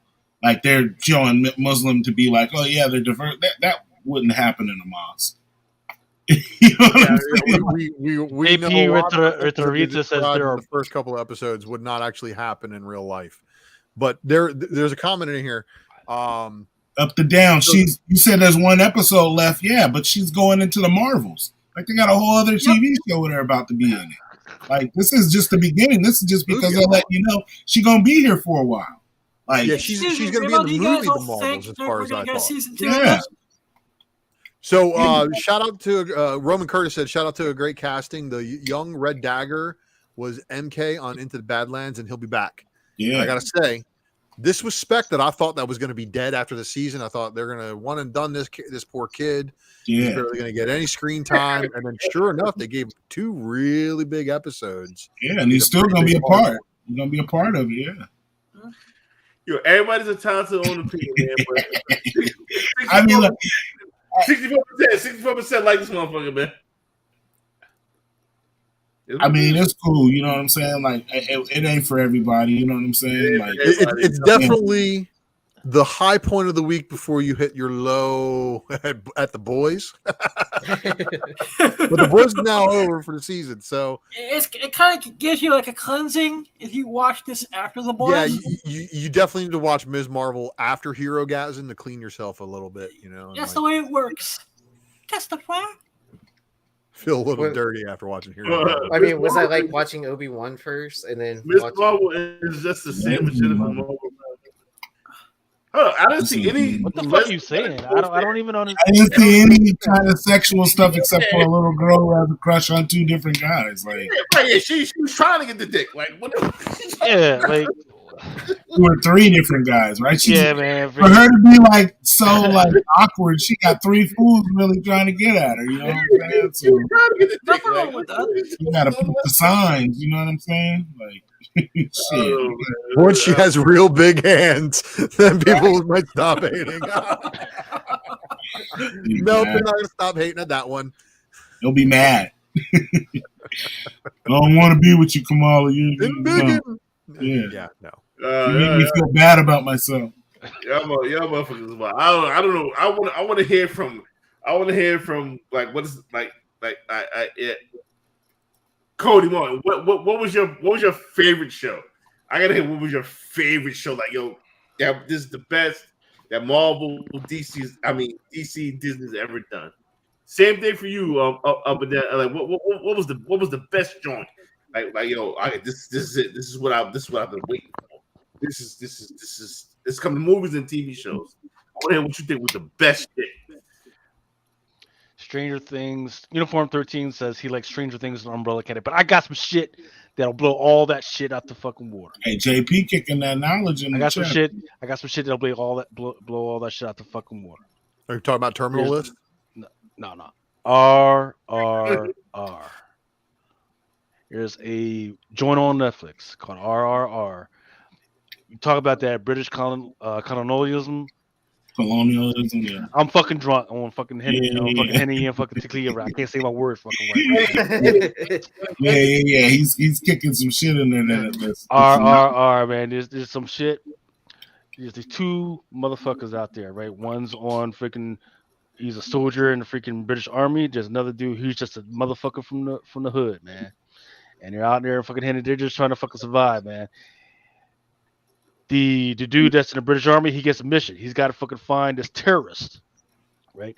The dude that's in the fucking village, all he knows is that he's trying to fucking capture or fucking get his kidnapped fucking sister. Little do they know, they freaking one day they meet up, reckon to become friends. Little do they know that the people that they want to fucking kill is each other. And there's a whole fucking deal with that shit, man. It's fucking musical dance and all the shit. The fucking music is fucking hype. What's the show called? It's a movie. It's called RRR. Yeah. I can't wait for The Gray Man. Where's that going to be at? That's coming to Netflix this July, actually, and that's the Chris Evans versus what's his face? Jedi yeah! Shout out to the best name since Banana Momoa. Jedi Dixon. Now the best name still is what's the dude's name? What's the dude from Fantastic Four? Reed Richards. Reed Richards, yo. That's the best name. That motherfucker right there stole my shit. Now I would have loved to have fucking thought of that shit. Yeah, fuck Manchester United. Fuck those guys. Yeah, true. I don't know. Can we show the trailer or it's gonna fuck us up? Yeah, it might fuck us up. It might fuck us up. Okay. Yo, let's get back to the shit, man. I mean, we veered off a little bit. I'm still here. Well, it was a good discussion, man. It was. I found out how fucked up some of our subscribers are talking crazy shit, though. They're not fucked up. They can have their opinions. You know? Yeah, exactly. They got some fucked up opinions, you know. Everybody get to voice their opinion. Yeah, man. Yeah. Can I show you guys something real Kick quick? that shit. My dad always told me, man, I want to know how a motherfucker feel about me. Well, I've got a sale. I know Mel is doing a sale tomorrow too. So I'm trying not going to go against Mel, but I've got a young Marvel sale I'm doing tomorrow. So I want to show you some of the shit that I got coming. I've got a bunch of cool variants. This is a dope variant right there. Thor God of Thunder number what? That's number 5. It's a $200 book. And then I've got this whole connecting cover set that's going up, which is the J. Scott Campbell connecting cover set, right? I've got Black Cats going some Black Cat That Iron Black Cats. Cat number 12. That's the first appearance of that Iron Cat. Yo, I got that for giveaway. So I got shout out to Ultra for all the Women of Power variants that I've got going up tomorrow. I've got a bunch of them. I've got a ton of Young Avengers stuff going up. Director's cut. Number 1. I've got number 1 through that first appearance 12. of Kate Bishop and shit. I've got number 1 through 12 of Young Avengers going up. I've got the director's cut. I've got the first Sylvie, Dark Reign. These are the good ones. I've got first Silk going up. Woo! I got these Rose Besh, Miles, and Gwen virgins going up. Woo! Dynamic Forces, Spider-Gwen. Some old school Todd Knock and Jamie McKelvey homages. Love this one because it's pink. What time you going? I got to fucking. What time you going? Necrosha, a lot of the Gwenom and Carnage stuff. Love the Spider-Gwen stuff. So those will all be going up tomorrow, man. And then not only that, I got some of the A-Force going up. But here's some cool stuff that I love that I think people sleep on. I love this all-new Wolverine number 2 second print. Gabby into his house. Spider-Gwen number 1. Yes. Champions number 1, the JTC negative space variant. So listen, I'm going crazy tomorrow again. So I'm probably going to be going around like maybe 4 p.m. Pacific or Eastern time. So you guys, you can already see it. It's up there on Whatnot. Like I said, a full run of Young Avengers, a ton of first appearances, first Silk, a ton of Spider-Gwen shit, all kinds of stuff. So come check it out. That will be tomorrow. And then on Sunday, I've got the Star Wars sale with all the crazy Star Wars stuff that I've got. I got so much crazy Star Wars shit. Son, I got Clay. Hey, real quick, you peeped she got the gold chain too with the little. That's sick, dude. That's sick. $1 1 minute, man. Ooh, nice. Got some Black Cat stuff. Yeah. So I love this. When I bought him off the guy, he got a note on it and it says nothing special. $5. No, he didn't. Yeah, he did. Oh, wow. 2 copies, nothing special, $5 each. All right, Shout you guys can Spider Girl 69. Yeah. You guys can go check that out on my Whatnot. Just go to whatnot.com. And my Whatnot is whatnot.com/Brian McClay, spelled with a Y. And then I have so many sales up that I'm doing over the next couple weeks. There's probably like 10 sales up. So start bookmarking shit. I'm going to be doing nothing but theme sales. And I have a huge card sale I'm going to be doing next Wednesday night after the show. So Excuse me, McClay. What up, brother? I actually have a request. If you have anything with a Jar Jar Binks Dodo cover, I will buy it from you. Jar Jar Binks? He's doing a signing at Rhode Island Comic Con. I might have some action figure variants. I'll check though. Thanks, man. All right. Uniform 13 says he's doing the show tomorrow. Going to have 1-1s and Silver Age Doom. Uniform 13. Follow Uniform 13. Yo, put your name in the chat. Yo, matter of fact, if you want to come on the chat right now and promote your shit, you're more than welcome. Please. If you ever are a first time or a second time, third time user of Whatnot, I want to promote you. Luke's gonna get mad, but I want to promote you. Brian, will I ship to Singapore? If you can get it on Whatnot, I'll ship to Singapore. But I don't know if they're shipping to Singapore and whatnot, man. You're gonna pay out the ass. Yeah, yeah. I've shipped to weird places like not the good paying UK, and then like Norway or something like that. So maybe they do Finland? TWK. Yeah, go check it out. That. Sign up on Whatnot. Yeah. You can get the app on your phone. Yeah. All right, let's get back because I'm gonna spend money that I don't have. All right, Teenage Mutant Ninja Turtles. The only one covered that I don't have right now is the Kevin Eastman joint. Because they never show it. They never show it before FOC, and then it's like what 1 out of every 5 is like, oh my god, I can't believe I missed that. Right. Yo, let me tell you something. Look at these covers here. These are fantastic covers. Not bad. Not bad at all. Five turtles. Like Jenica is like she's the main. That bitch is a mainstay. Right. Oh yeah, and they're changing some shit with Venus, right? So that she was never actually a turtle or some shit like that. She's like a spare parts assembly. Yeah. Oh god. Yeah, but Yeah, it's some pretty- it's pretty wild. and most of her parts were actually frog Mm-hmm. from back in the day. So From frog or fraud? frog. Oh, a little bit of both. She's a frog. So She's a frog. Yeah. Go fuck yourself out here. You're no turtle. You're a fraud. This looks like Clerks. What I is know. this? I was just thinking that too.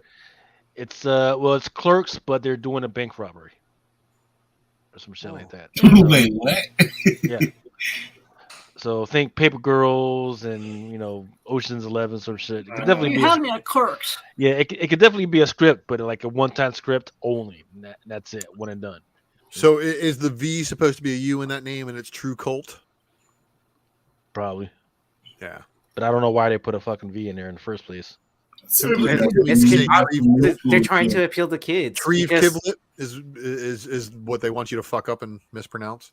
They're trying to appeal to the kids because It looks kids are good. using V's as A's instead. Yeah. Well, fuck Oh, them kids. how millennial of them. What Mel just said. Yeah, fuck them kids. Fuck the kids. Fuck them kids. Fuck them kids. Or don't. Yeah, Literally, yeah, dude. yeah. We don't want to be like one of the haters. Yep. I didn't mean it literally. Yeah. All right, let's get into some image stuff. I was just quoting Randy Orton. Golden Range number 1. The one on the right is a Lula Lotte. Tula Lotte. Right. The Closet, issue number 3. This book's fucking weird, man. 3. Yeah, It's a 5-issue miniseries. Yep. And then the one on the left is a 1 in 25. The one on the right is a 1 in 50. What? Yes, Number sir. 3? Yes, sir. Yeah. Dead Lucky number 1. Is that part of the Radiant Black universe? It is. Yes. They're expanding the Radiant verse. I think is what they're calling it. I didn't know they were there. I didn't know they were expanding. I didn't know this is part of the Radiant Black universe. Yeah, because that's what Rogue Sun is. Radiant Red, Supermassive. What is and 1 in 50 is what? Is the one on the right? Yes, I think. Yeah, the La Fuente Muerto. That's Closet's only a 3-issue miniseries. Oh, it's 3. Yeah, I thought it was 5. Thanks, for some Patrick. reason. Yeah. fucking It was 5 too. fucking fire. The number 3 is go back. No, motherfucker, go back. 1 in 50 on the one on the right. Yep. Mm-hmm. One in the middle is the 1 in 25 by Whalen, and one on the left is the 1 in 10 by Carlini. I don't know nothing about the fucking Radiant Black universe. I seen the cartoon shit. The show cartoon shit was crazy.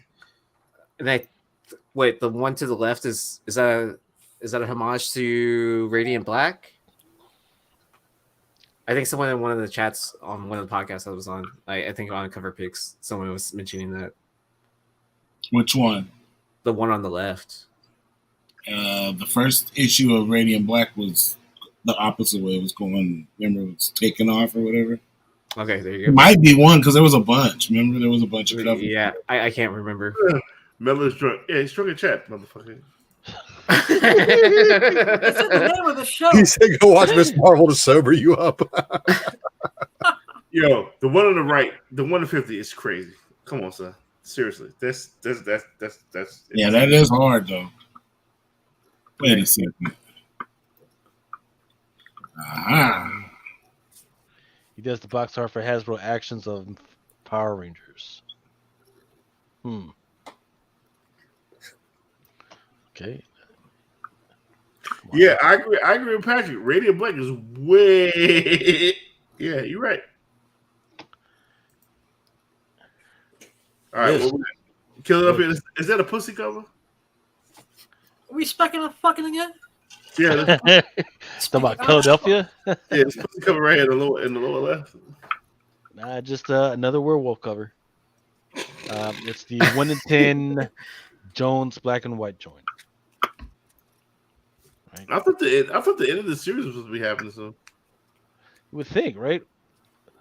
Either that, or maybe we had some movie news or something, or it should probably be a TV series. But Guess not. Right. Yeah. Little fucking monsters. Yo, let me tell you something. This is gonna be a series that all of us here are gonna be like, hey, fuck. I should have been sitting on my goddamn LCS shelf for a long time and we never picked it up. This is that genie shit. Jeff Lemire. Remember, Jeff Lemire has a bunch of first look contracts. So, what issue is this? This one is issue number 6. Issue number 1 still in stock at Diamond or Premium? Good question. Let's see. Did you read issue 1? Yes, because they had a preview for it. I read it also. It was all right. I mean, I wouldn't bet huge on it or anything like that, but maybe I need to read a couple more issues to see if it really does. You get the right child actor in that freaking spot. And yes, wait. No, that's number 6. Number 1, no, it's not. Okay. Yeah, and you just got to remember also that it's way past the time when retailers would have been ripping up the number 1 copies. Anyways. Interesting. All right. Manifest Destiny. I'm only number 47. I'm only bringing it up because I really like the. This shit is still going on. Yeah. Well, it takes like a 3-year break every fucking 5 issues or something, right? Yeah, I just like the cover. I thought that was standard practice for Image, right? Yeah, you're right. You're right. Bro, put it like this: Manifest Destiny was the pop-up book when I first started coming back into the space. Yep. Jeez. Right, and we're 47 right now. I feel they stopped the issue. Wasn't it like a 6-issue miniseries? Was it? Jeez. I don't even remember. Crazy. All right. Metal Society. Number 4. This one is a Tula Lotte. I'm surprised it should be number 4. That is the least freaky Tula cover in a year. Yeah. What's even the fucking point, right? Sweet Paprika by Mirka Andolfo. 11 of 12, everybody. 11 of 12. It's tame. Spawn number 332. I'm kind of weirded out by the one on the right because it looks like fucking Thanos. Anyway, it's a good cover. It just looks like Thanos, right? Twig. Bunch of Momoko covers and Scotty Young. Some fucking weird shit there, man. Yeah. I don't know. And the Scotty Young, there's a 1 in 100, black and white. That book looks like straight LSD. 1 in 100? Yeah, there's a 1 in 100. Do not buy the 1 in 100, Mel. No, I'm good. No. I'm good. Radiant Red, number 5. This one is the 1 in 25. Looks good. It looks good. This one is Rogue Sun, number 6. This is the 1 in 25. So they're all in the same universe? Or I don't get all this nonsense they're doing. I'm not gonna call it nonsense because the cartoon shit was crazy. Did you guys see the cartoon shit? Yeah. I haven't. What's up? Even if that wasn't real, that shit was still hard. Like Radiant Black is the way they depicted it into this little fan made cartoon. It shit was so dope. I was like, okay, I can fuck with this radiant shit, all the radiant shit they got going on. But it's a lot of radiant shit going on. I don't rogue, so I don't know about none of this shit. That's what I'm saying. Are these different uniform or different? Right. Somebody found different ones. Like different people found different shit. Like I think it's like different miniseries, and like it's all like under the control of Higgins. Isn't that how it's rolling it? I didn't read the story, so I mean, I started it the first 2 issues, and then I stopped after that. So this cover's badass though. Yeah, no, so the covers are dope. I want it to be at least want people to want the book. You know what I mean? Yeah. Well, I mean, has the trade paperback come out for anything? Yeah, I want to read it. I need to peep it out. I keep hearing good stuff about it, but I can't really. I want to say a trade paperback came out for what Radiant Black at the very least, because that's Yeah. up to like issue 13, 15. Yeah. Isn't it? Yeah. All right. More Scorched, part of the Spawn universe. This one is number 8. Whatever. Is that all crossing over now with all the other Spawn titles? Yeah. Is that what Scorched is? Yeah. Yep. All one freaking universe. 8 Billion Genies, second print. So we had somebody in the chat talking about this one. I think it was Patrick. He said something about Image not doing a second print in a while. Wasn't Nocterra the last second print they did? Yep. I think so. Yeah, they said after that they weren't going to make any more. Well, what's really funny is Nocterra's second print came out, and then it FOC'd again. Everybody's like, "Why are you FOCing a book that you've already put out?" And then they didn't release the second FOC order. So that's where I think something got fucked up, and they were like, "Well, we need to stop." Well, what do you do here? What do you do here? All right, who did I cut off? Well, real quick, wait, didn't Image say they weren't gonna? So they weren't doing reprints like for damages on books, and then they were also doing that weird thing with the qualifiers for second prints, right? I remember we were talking about like Image at one point said that they weren't going to do any incentive ratios anymore, and then they started doing them again. Image at one point again, just recently, most recently, said that they weren't going to be doing any additional printings and to FOC books correctly. But I think the cash grab for 8 Billion Genies is too big of a resist. Too big to resist. So we got to go. Let's go participate. Is it too big of a resist for buyers though? Retailers. Let me just say buyers. Let's say retailers. Oh, Department of Truth also, I think, was actually the last late printing that they did. Yeah. Ultra. Would you do 50 copies of these? No. Is there an incentive? Is there a ratio variant to go along with the second print? No. Then no, absolutely not. Wait for the third print. Would you do 25? No, there's going to be a third print. Lucas, would you do 25 of these? No, I didn't do 25 of the first print. I'm not doing.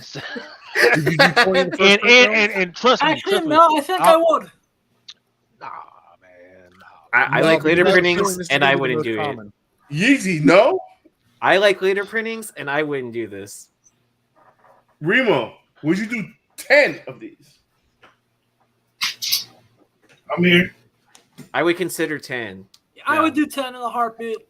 Maybe. 10 of what? Of this? Yeah, I want 20. Wait, is there an incentive or is it just the second print? Just the second print. It's just a second print. Mm. But it's also a good story. I think the scarcity is in Bird City. Oh, that's Well, true. yeah, I mean, when you limited do to 500. Yeah. 500 versus I'd open the order to how many retailers? Yeah. Think I'm gonna just keep this one. Probably would be a good idea. Think I'm gonna keep this one. Or hear me out. Sell while it's hot. Sell. And then sell while it's hot, buy back in, and then when it releases for Amazon, sell again. There you go. Aaron figured it out. Yeah, I mean, like it's the same formula as what everything Invincible? else. Or yeah. especially Invincible, right? Because Yeah. I mean, that really like took out the gates as soon as season 1 dropped. But I don't see them books falling off though. Well, it did dip down right before it released, right? Yeah. And then as soon as it released, and everyone like blew a gasket about it. Yeah. But I think when they put those whatnot issues out, it kind of made the original copy that much more, I mean, Yeah. the gold foil, yes and no. What the gold foil was selling more than the first print at one point in time, but I think the first print is back up above the gold foil now, if I'm not mistaken. First print should always be worth more. Yeah. Check out Dre at Barnhouse, or you can just watch everybody else make money on it. Or just if you don't already fucking have it, don't fucking buy it. So look, I gotta be honest. Yeah, I own 0 copies of this book, first print, variants, whatever. Yeah, So congratulations. No, but I'm saying if you want a copy of this, yeah, go. Yeah, this is the buy book that you shit. want to get. Yeah, of course. If you are fucking drunk as fuck, like I mean, you want a fucking drunk purchase, go ahead and buy that shit from Mel and fucking Big Remo. Go ahead and fucking do that shit. But I don't want to fuck up your money, but we already know who some of the actors are going to be. Yeah. And we know how we know who the actors are going to be because they're on the fucking covers of the 1 to 10. That actor is Andrew DeVolf. You know what he's been in? Who? His most famous fucking movie is Wishmaster. Yeah, nobody knew that. What that the fuck crazy. is Wishmaster? Well, Jason, It's a movie where he plays the Shin. Yeah, it's a movie where he plays the same shit as this fucking movie. But he was a fucked up genie. Like they was like, yo, you want $1 million? They go, I wish for $1 million. And the guy got $1 million by his mother dying in the plane crash. That was Wishmaster. That's a fucked up I thing. have to go watch this movie now. So Jason Murbaugh brought up, how about a hold for a fucking minute? Unless we need the money, not everything needs to be sold immediately. No. I beg to differ. Sell that shit. I've watched in the last 3 years. Has never had like a fucking A-list fucking movie that's going to turn into a franchise. This is your window of opportunity to sell a book 3 years ago. This is your window of opportunity to sell a book now. You guys are putting so much emphasis on every week's releases of the new latest spec book that you forget about the spec book that came out 3 weeks ago that's now cooled off to under $20 after it was $50 week of release. And it's happening more and more and more than people, I guess, are realizing. But I'm saying that there's probably out of every hot book, only 1 out of every 20 remain hot still after release and don't actually hit a dip. Right. Very few. Everything see, you forget about it. Yeah. No, I think my point is that if I'm buying in to 8 Billion Genies, the cover I want is the Bird City cover. The Trish Brosner cover? Regardless of the buy-in that it is, that's the cover you want. Like, you don't want the other ones because there's no scarcity in that one because you know that's not. There's only 500 copies. You know what I'm saying? Like, Mojo was right. He said, you know what should be? I want boy to go fuck himself. The lawyer bit himself and like twisted and put his dick in his ass. His own ass. That's the type of fucked up genie shit that's the same on a 1 to 10. Right. And that's what you're banking your money on. That's the shit. Like you might as well buy that fucking the Leprechaun fucking comics and shit. Remember that fucking movie? Yeah. Oh yeah. This is going to be those Leprechaun books all day because the artist who did the book is a good friend of mine. Look, this is a Pumpkinhead Leprechaun fucking type of franchise. It could be a franchise, but it's not going to be the type of fucking joint where a whole bunch of people are going to be out fucking cosplaying. That's the shit. No, it's not going to be that fucking. If you cosplay the genie, you better say that goddamn fabric. This is going to be a straight to Amazon fucking Prime fucking franchise. Is that bad though? The boys are doing pretty goddamn well. It's not bad the way the boys is going. Yeah, but is it though? I mean, like everybody's like after that fucking dude fucking busts out of that dude's fucking penis and shit. Everybody's like, I don't know. No. Well, how many people are buying Hero Gasm books right now? They were. I've been selling them left and right the last couple weeks. Yeah, they were. The Boys is a different kind of animal. Yeah, they're kind of like a self-sustaining ecosystem that nobody looks at. Okay. But it exists, kind of like Schrodinger's. Okay, is Invincible the same ecosystem? Invincible and the Boys, not the same at all. What the fuck? Why not? Not the same at all, dude. Put me on. The Boys is because of the situation that happened with the Boys. You remember, the first 5 issues were printed under one publisher, and they were like, "Whoa, this is a little bit too fucking extreme for us." Actually, so Dynamite was like, "Oh, we'll take it."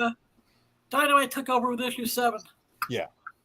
So the first original Image produced books for the Boys are always going to be like hardcore chases for hardcore boys fans. But because of how limited they are, it creates a market for them that Invincible just doesn't have. Invincible is a good story. It's Robert Kirkman. Look, it's a different thing, man. Like Invincible being on Prime is weird because it's an Image property and it's going up against the boys on its own streaming service. Let me ask you this, Social. Invincible market didn't take off from being on Amazon? Invincible has been memory hold because it's taking them so fucking long to even start season 2 production, which they haven't even done yet. We might not get a season 2. We're definitely getting a season 2. Trust me. You say definitely. They haven't even started production. I guarantee we're getting a season 2. When, in 5 years? So what are we going to do? Are we going to wait for Invincible #1 and all the really good first appearance issues to fall back down to numbers that nobody cares about? Well, yeah, I mean, it's definitely on a deflate of that Invincible bubble, but the boys is on a rise right now because they've had 3 seasons. It's on a rise right now because it's been out the past month. And it's got 3 seasons worth of content, not just 1. And also an animated series. But hold on. Invincible's just getting started. Invincible's downfall is it being animated, and it takes longer for animation than live action. You don't think Invincible's on the same level as Boys was? Invincible season 1 and Boys season 1 is not on the same level. I think with the Invincible being animated, I think it has a long term to grow longer, right? That eventually, if they do live action, right, then it has a chance to like surpass the Boys. Well, I mean, both series are finite. I mean, they've both been completed. They're both at their end. So you already know the source material that's out there. But what are they going to do with that source material? Are they going to adapt Invincible the whole way through like the comic books accurately? Or are they going to take any kind of creative liberties and change things up in order to, you know, what Kirkman likes to do, man? He makes a comic book with one story and then he goes to make a TV show about it. He's like, no, I'm not doing the same shit. It's a totally different story. Changing that shit up. Yep. Yeah, listen, let me tell you. I think Invincible and I think the Boys same type level. I think the Invincible has more longevity because it's animated. You don't have to worry about characters aging. You can always have that same character there. I just think they're not putting them out fast enough to keep people on the prize. Let the beat build, bro. True. What have you done for me lately? But we could also say that both these shows are putting Amazon on the map. Exactly. Competing against Netflix, Hulu, Disney, and all that. It's a segue for an 8 Genies. It's a segue for 8 Genies to be great. Amazon, my original point being, Amazon has not had a bad quote unquote comic book show. And you know, I'm wondering, are they gonna basically I don't know how many more seasons Boys has in them now. It doesn't matter. 2 more? I think I got at least 2 more. At least 2 more, maybe 3 to 4 if they stretch it out. How many regular shows have had successful seasons past in our age, you know, in our time, in our generation, past 5 seasons, 3 seasons, like Stranger Things. Walking Dead was the last show that had its first 5 seasons be good enough to keep people interested. But look what happened later on, man. We're at season 8 now. I know a ton of people that stopped watching that show. I didn't even know we were at season 8. Like, what show, Ultra? I stopped watching Walking Dead. Walking Dead's probably the only show that I can think of that's a comic book adaptation that kept its, and is what H&H is talking about. Keeping the momentum throughout the entire time is really hard for a lot of these guys to do. And that's why I feel Invincible just does not have the gut punch that the Boys delivers for the last year and a half. The Boys have only been around for a year and a half, and they've got 3 seasons. Disagree. I'm gonna tell you why I disagree, because it's easier to animate blood and gore than it is to fucking put fucking blood and gore with fucking synthetic latex and all the other nonsense in real life. You think that, but look how quickly they can make a Family Guy episode now. They draw the character They make a once and South Park digitize episode in everything. 7 days. This is what I'm saying. It's easier for animation to do some crazy shit than it is for live action. But it doesn't give them an excuse for taking such a long break between season 1 and season 2. Yeah, it does. How long was season? Walking to season 11 now. See, that's how long ago I stopped watching was season 8. Westworld season from season 2 to season 3 of Westworld was like 3 years, 2 years. That's HBO, and that's a live action show that has a That's what I'm trying to tell you. CGI. HBO has no quorums, and Amazon has no quorums, no nothing, no barrier. Look at Poppins the dog. By the time Invincible's 20-year anniversary comes around, the comic happens next year. I know the second season will be out and blowing people's minds. No, that's not true. We'll see Invincible season 2 by next year. Well, we'll also look at Rick and Morty fans. They'll wait forever for the next season or spinoff or whatever. The Rick and Morty fan is not your average fan for anything. We're crazy motherfuckers. Well, all right. That was Genie's second. Yeah, 20. I need 20. I need 20 because it's going to Amazon, and Amazon is on fire. I need 20. All right. Just all right. 20, you motherfucker, not 100.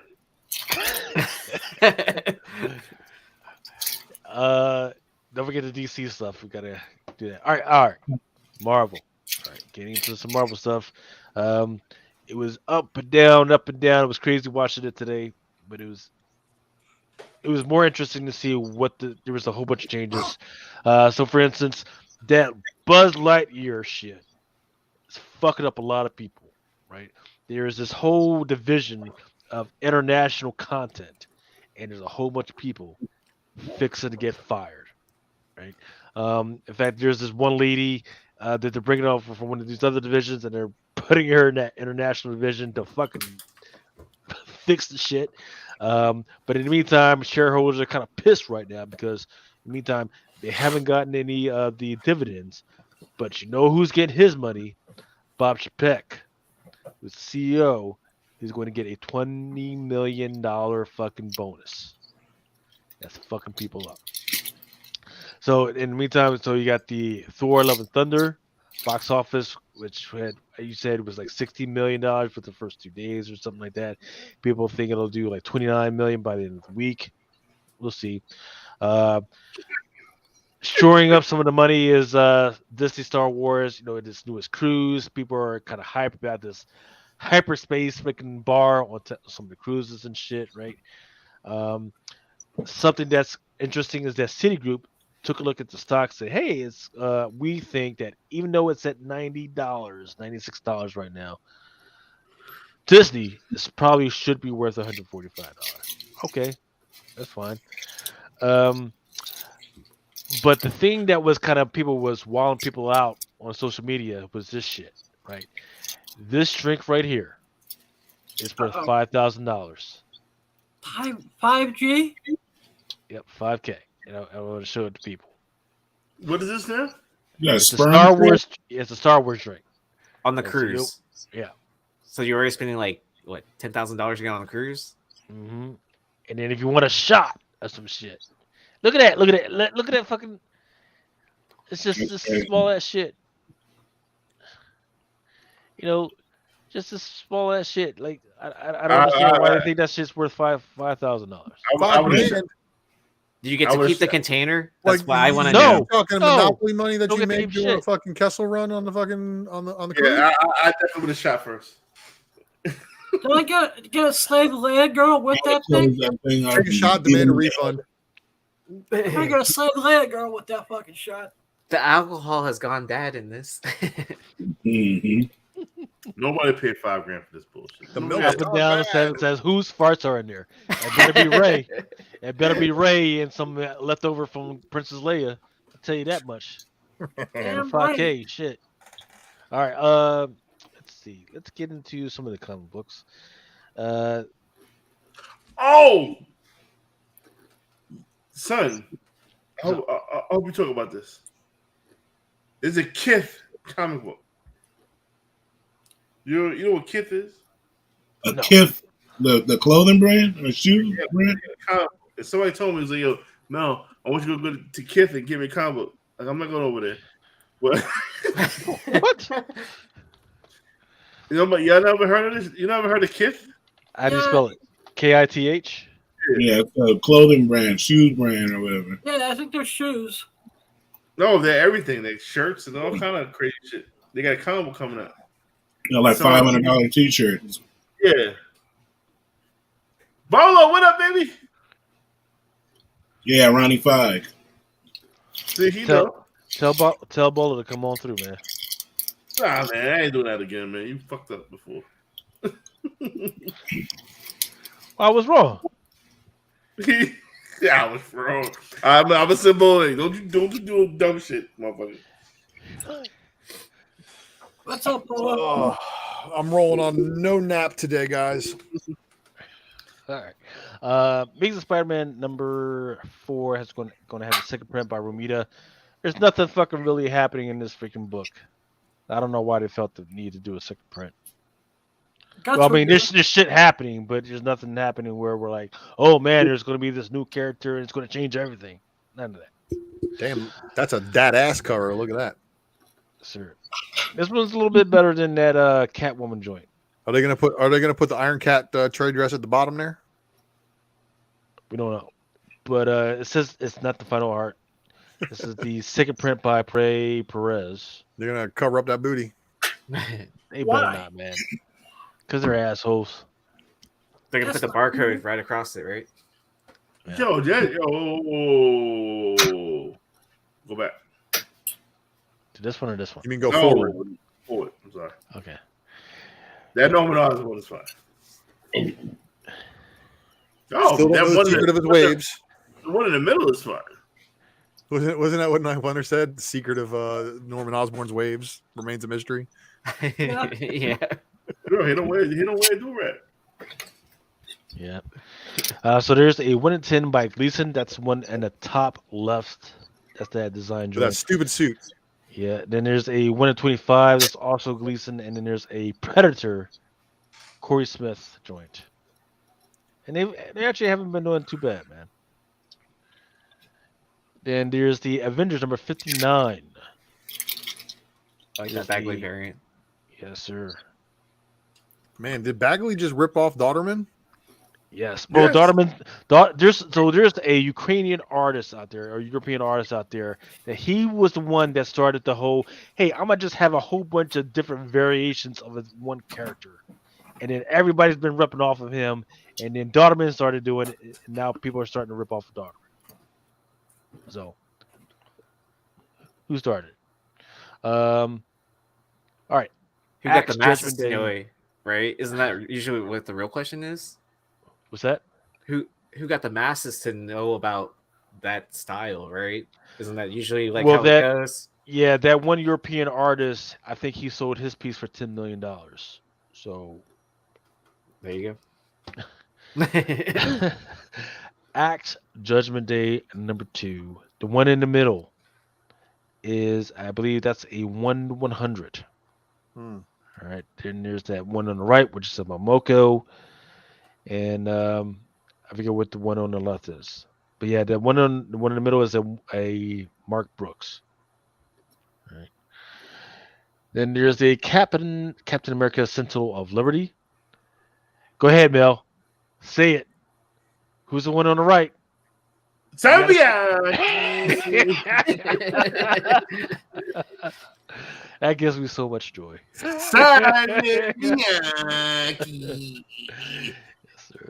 It's like I was speaking of fucking. I met him in New York, actually. What the fuck did Adam go? Is he what?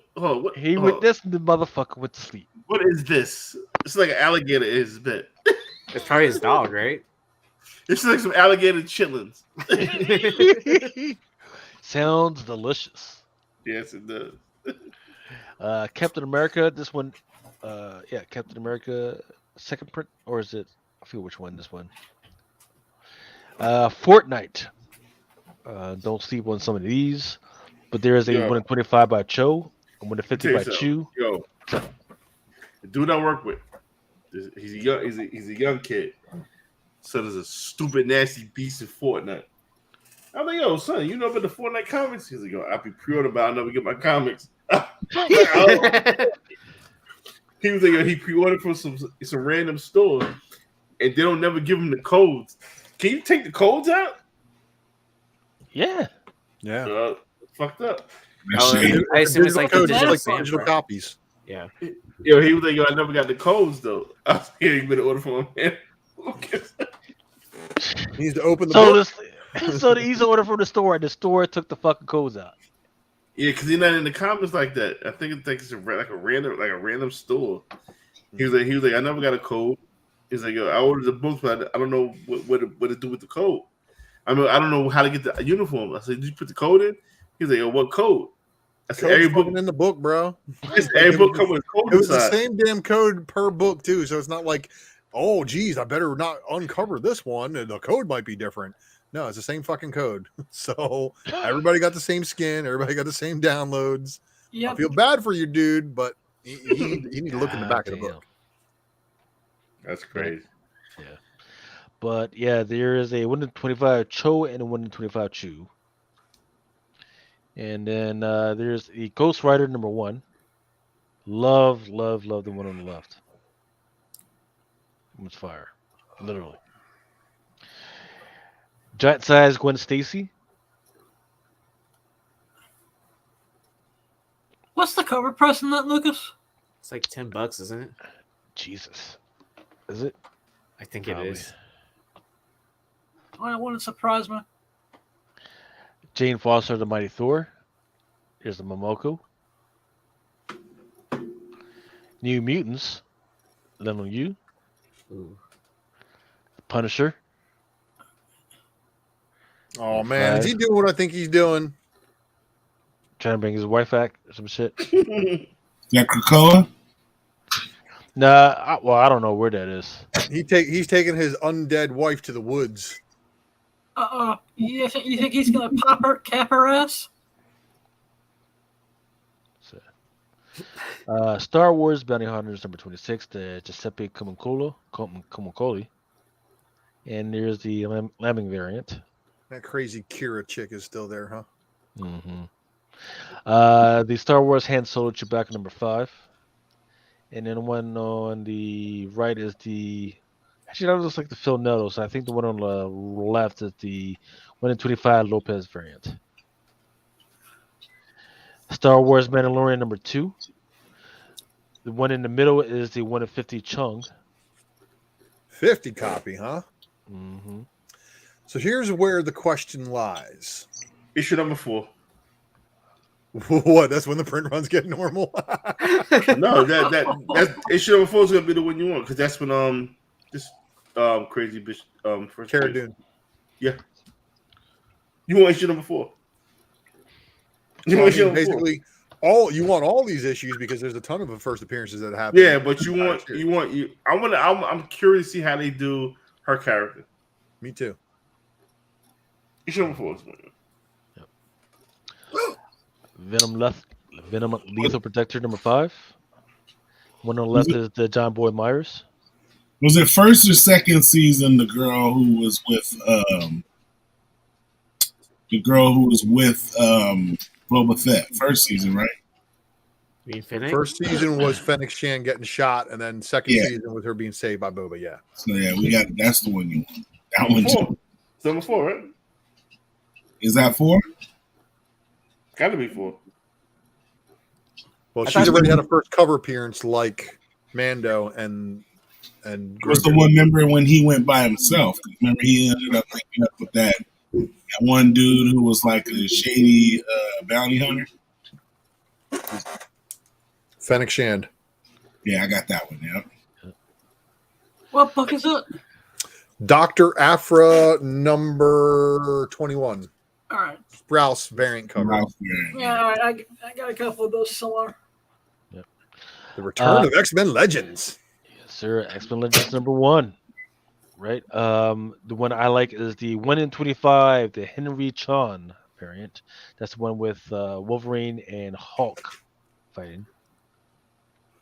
Car entries ain't so bad either. Do not sleep on any of these AWA hub shots because, especially now that Hotel, it's a hotel or hostel, I forget which one it is. Hotel has officially just got adapted or is going to get adopted or option or whatever you want to call it. So now we got Sacrament number 1, and there's the Fruzen cover A and the Diodato cover B. Wait, has anything happened with Chariot? Because didn't that get option from AWA? That's being Did made. it? Oh, is that That's being made? What's that being Well, released on? Don't know, but Streaming if service. it is, I remember Aaron when we talked about it when it first was on FOC. I was like, man, this is some fire shit, man. This is fucking Knight Rider. Yep. This is some Knight Rider shit, man. Fucking this shit is ripe. This shit is fucking ripe to fucking get adopted. Yeah. So, I mean, that's what most of the AWA books are geared toward. It seems like because they're doing miniseries, and then they get a lot of people that are interested in writing in that style, and then most of them do that storyboard storytelling. Mm-hmm. Fight Girls was pretty cool. I enjoyed that read all the way through. That was a good book. Yeah. Boom Studios. Right, had an interesting week, but they've got the Boom Studios reveals that a post-apocalyptic Sleeping Beauty series by Breyer. Breyer has some experience with some freaking TV and movie stuff. And then July 13, the Power Rangers number 21 is supposed to be a new Power Ranger. The one I'm expecting pretty soon is the Death Power Ranger. So I think this may be the guy. If it's not, at least it's still a new one. Right. So here we go with Berserker number 9, second print. How many issues is this going to? 12. Wasn't it supposed to be a limited series too? I thought it was supposed to be 6. Nah, it was 12, but they're dragging it. Because it was only supposed to be it was supposed to be 1 issue per month, and then they started doing every other month, and then I think there was a delay at one point in time. Yeah, they should have been done by now. Yep. Yeah, because Keanu Reeves has got a special coming up somewhere where he's going to be talking about. He's going to be at the panel at SDCC talking about Berserker. Mm-hmm. Grimm number 2, second print. Oh, stop with the second print. So, how's Alice Ever After number 1 doing, everybody? Right. So it'll go down, and I can freaking swipe in and fucking buy a whole bunch of shit. Yeah, except they're getting to the point where I'm starting to buy them up again now too. Another forgotten storyline, Basilisk number 10. One on It's fucking ripe for a TV series, man. It's ripe. 1 in 25 by Ryan Sook. Then I love the one in the middle for Magic the Gathering number 17. That is a Miguel Mercado. That shit in the middle is hard. It is. Finally detailed. Mighty Morphin number 22. Real Wolf. Yeah, so this would maybe be the second appearance of whatever mysterious ranger that's out there. So who is that in the middle? It's not the same person. That's Lord Dracon and a Green Ranger. Okay. There's a new series called L's number 1. Then there's Space Lady number 2 on FOC. Did you buy those, Mel? The first issue? I don't remember. I do like it. I do like it though, but after I see they're still in stock on the website, there's a series for 007 coming out. The one in the middle is a 1 in 30 Aspinall version. I'm 007. Yep. The one on the left is by Tony Fleeks, the creator of Stray Dogs. And the one I was going to say 0 running project cars, 0 career wins, and 7 cars littering the yard. Okay. 007, everybody.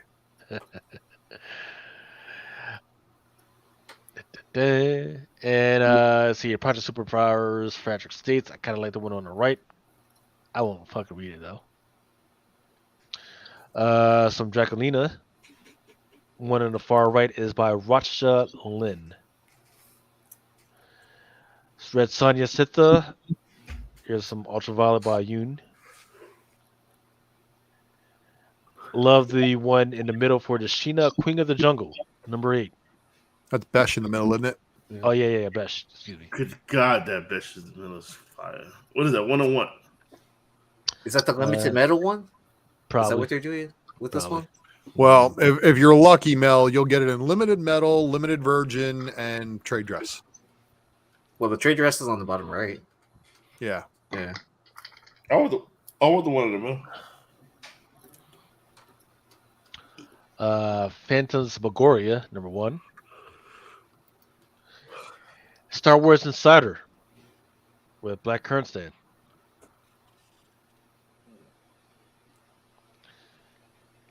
Some Grim Fairy Tales, number 63.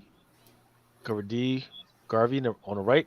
Then the GFT Annual number 1 by Ivan Tao on the left.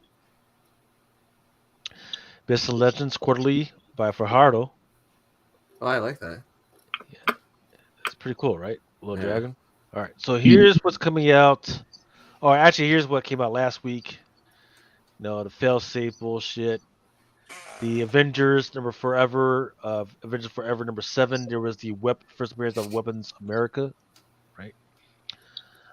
Black Panther, people kind of went wild for this because finally Tosin kind of stepped up.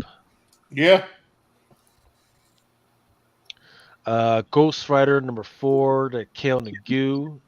Is that what we're gonna say about Black Panther 7? I mean, that's one of the hottest books out right now. Yeah, but I mean, everybody's kind of expecting him, right? That wasn't his first appearance. It's like, it wasn't his second appearance. Right. So everybody calling this a second appearance, you need to fucking stop. How rare is this? That was the breaking news somebody wanted to come on and talk about Tosin with. No, it's a second appearance. No, it's not a fucking second appearance. You need to cut the bullshit out. How under ordered is this C cover? Is it actually under ordered, or is that just like it's probably gonna be under ordered? But if I can see Jack Assis calling this second appearance, it's not. It's a good appearance. It's a good third appearance. But don't call the shit second fucking appearance, you fucks. 3, and then he showed up in what, 5? Yeah, he was clearly. Is this a character revival? It's a dope fucking cover. It was not over ordered. I mean, it was not under ordered. I actually last month I had listed this joints that had been reordered. The top most reordered at Black Panther number 7 was on that fucking list. So not under. Because it's the best cover. Let's be honest. Yeah. Alex Ross is good, but this shit's fire. Reordered books. Yeah, people. The retailers have been all over it. Now it's all up to y'all to find them and fucking buy that shit. Should have been I got one, but I thought I had ordered more, but I only got one. Should have been a wraparound cover. Mm-hmm. Should have been the 1 in 25. When I went to buy LCS, this was sitting on the fucking shelves. So, trust me, people got enough of that shit. Ghost Rider, Kale Nagu. This one is at the retailer level. I mean, at the distributor level, was kind of low. That Hulk number 7, that 1 in 25, that sketch. The Starhenge, that's the one about Merlin traveling back in time. Coming soon. Above Snakes, number 1. It's already got a fucking movie out. Fucking C-list fucking movie on Amazon Prime. Right? Avengers Forever. That's second print, number 6. Vibranium Man. Yeah, what the fuck ever. I can't believe Panther. And Remo, the only reason I bought this shit was out of support, motherfucker. I knew when you bought it. I was like, why did he buy that shit? And then I support you, motherfucker. I was like, man, that's how I know I love your ass. Why did he do that? Axe, Even Judgment. Bjorn, Red Comics number 5, already starting to sell out. The Daredevil number 1, the one I love is that David Nakayama, that shiny joint in the one, but that Daredevil number 1, that 100 at Momoko, that one to the far right, it's kind of dope. Yeah, I'm feeling that one. Yo, shout out to Comic and Sneakers. He said, look at this Raza joint for New Think from AWA. Shout out to Comics and the Sneakers. Yeah, the Rouse has been good on New Think. I have not seen. When was it on FOC?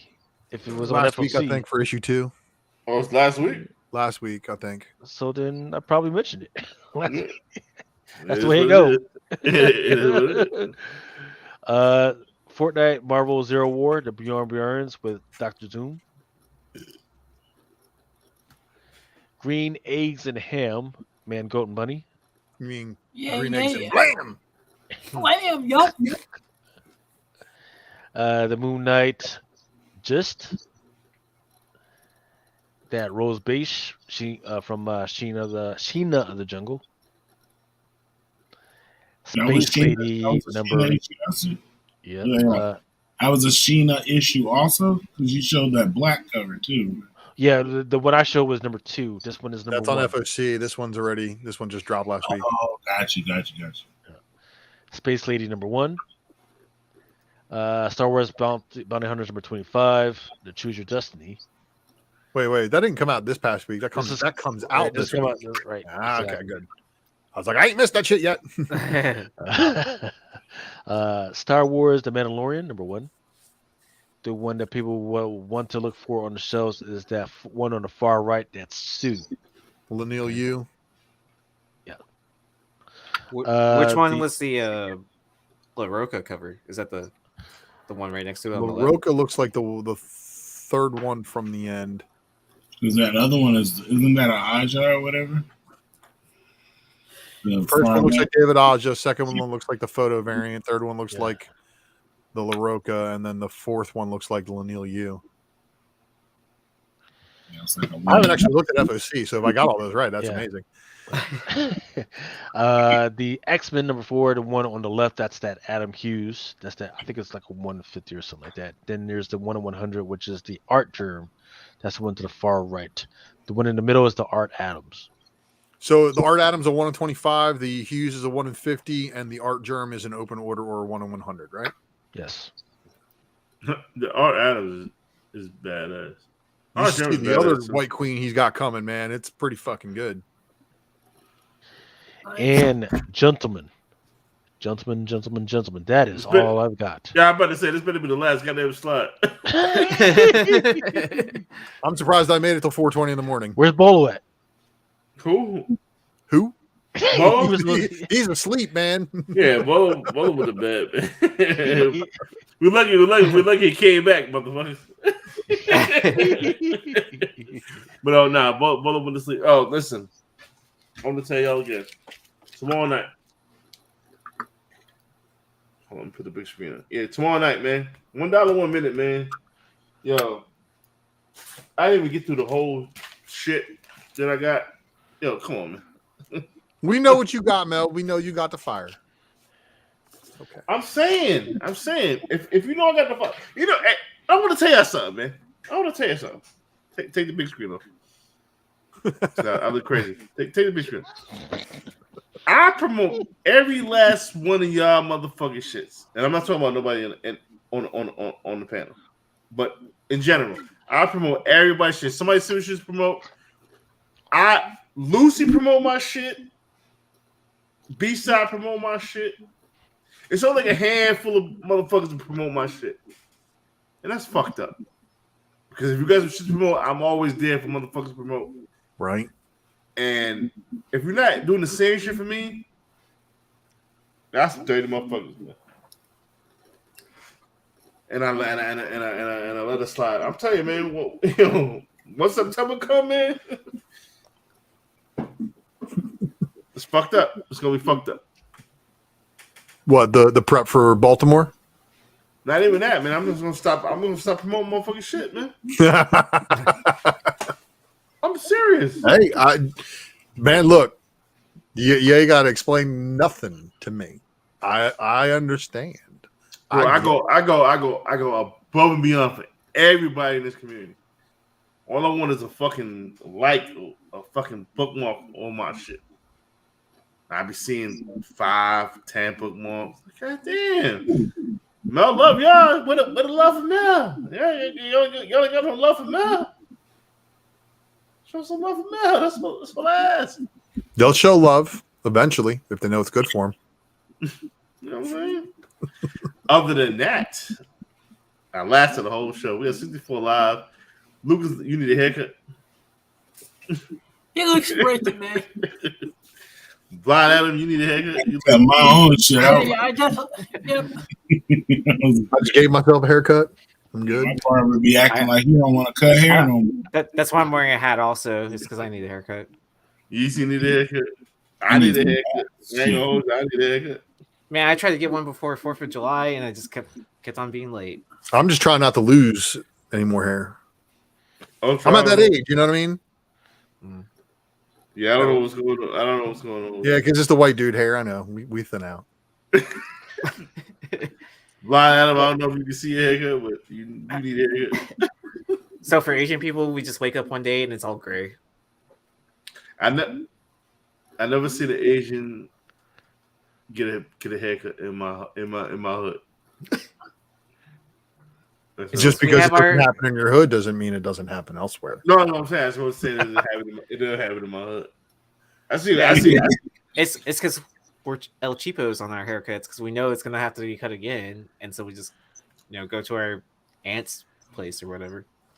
Big shout out to Ninth Wonder who couldn't make it,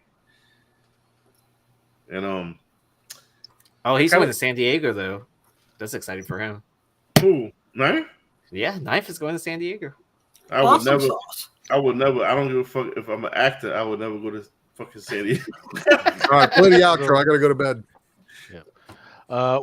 Look. If anybody is going to San Diego and you guys want to go to the Retailer Summit, let me know because I do have the connects to get you guys in. You just got to pay like the fucking fee to get in, which is kind of sizable. That would be an opportunity of a lifetime. Somebody should take. Yeah, I want compensation on that shit. I want the book. Yeah, bring the books out. You should contact the Hive or Knife because those are the only group. Oh, Bird City's also going to. We shout out to Bird City once again. Yeah, they got their own retailer shit. They'll be okay. in there. Well, then Knife, you should hit up Knife and see if he wants to go.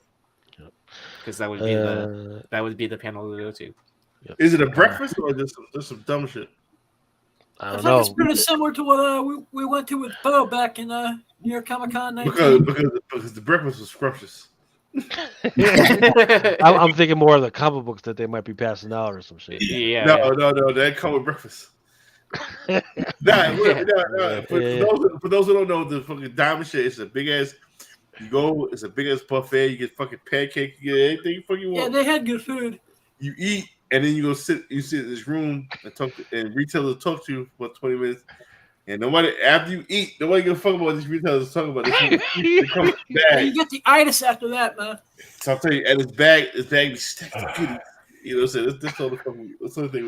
That's like the hustle when you get the free cruise if you sit through the. Exactly. Yep. Timeshare. Yeah. It's kind of a timeshare thing. Yeah. At least they fed you, and then you're in Cali. So you forgot take about your this. edible. Luke, you forgot about this. Get that E split together, Unc. Let's get it. E from Boom. Coming back with a second volume soon. Luke is slacking. Yeah, I don't know what you're talking about. Freaking talking about E from like 2 years ago. Yeah, from Boom. They got a new series coming out. It wasn't on my FOC, so with the little teddy bear. Yeah. Coming in FOC for a while. I mean, first I'm specking a fucking. Now I'm specking a teddy bear.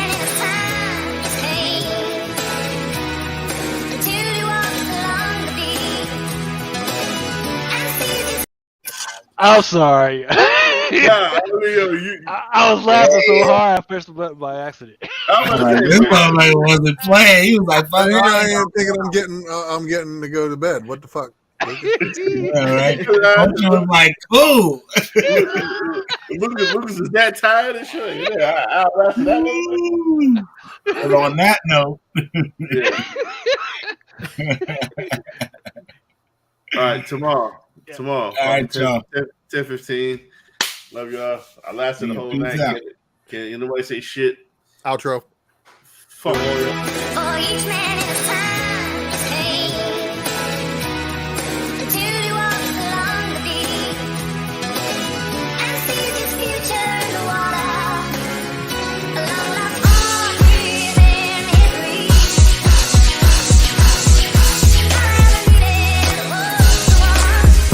Sometimes men take matters into their own hands.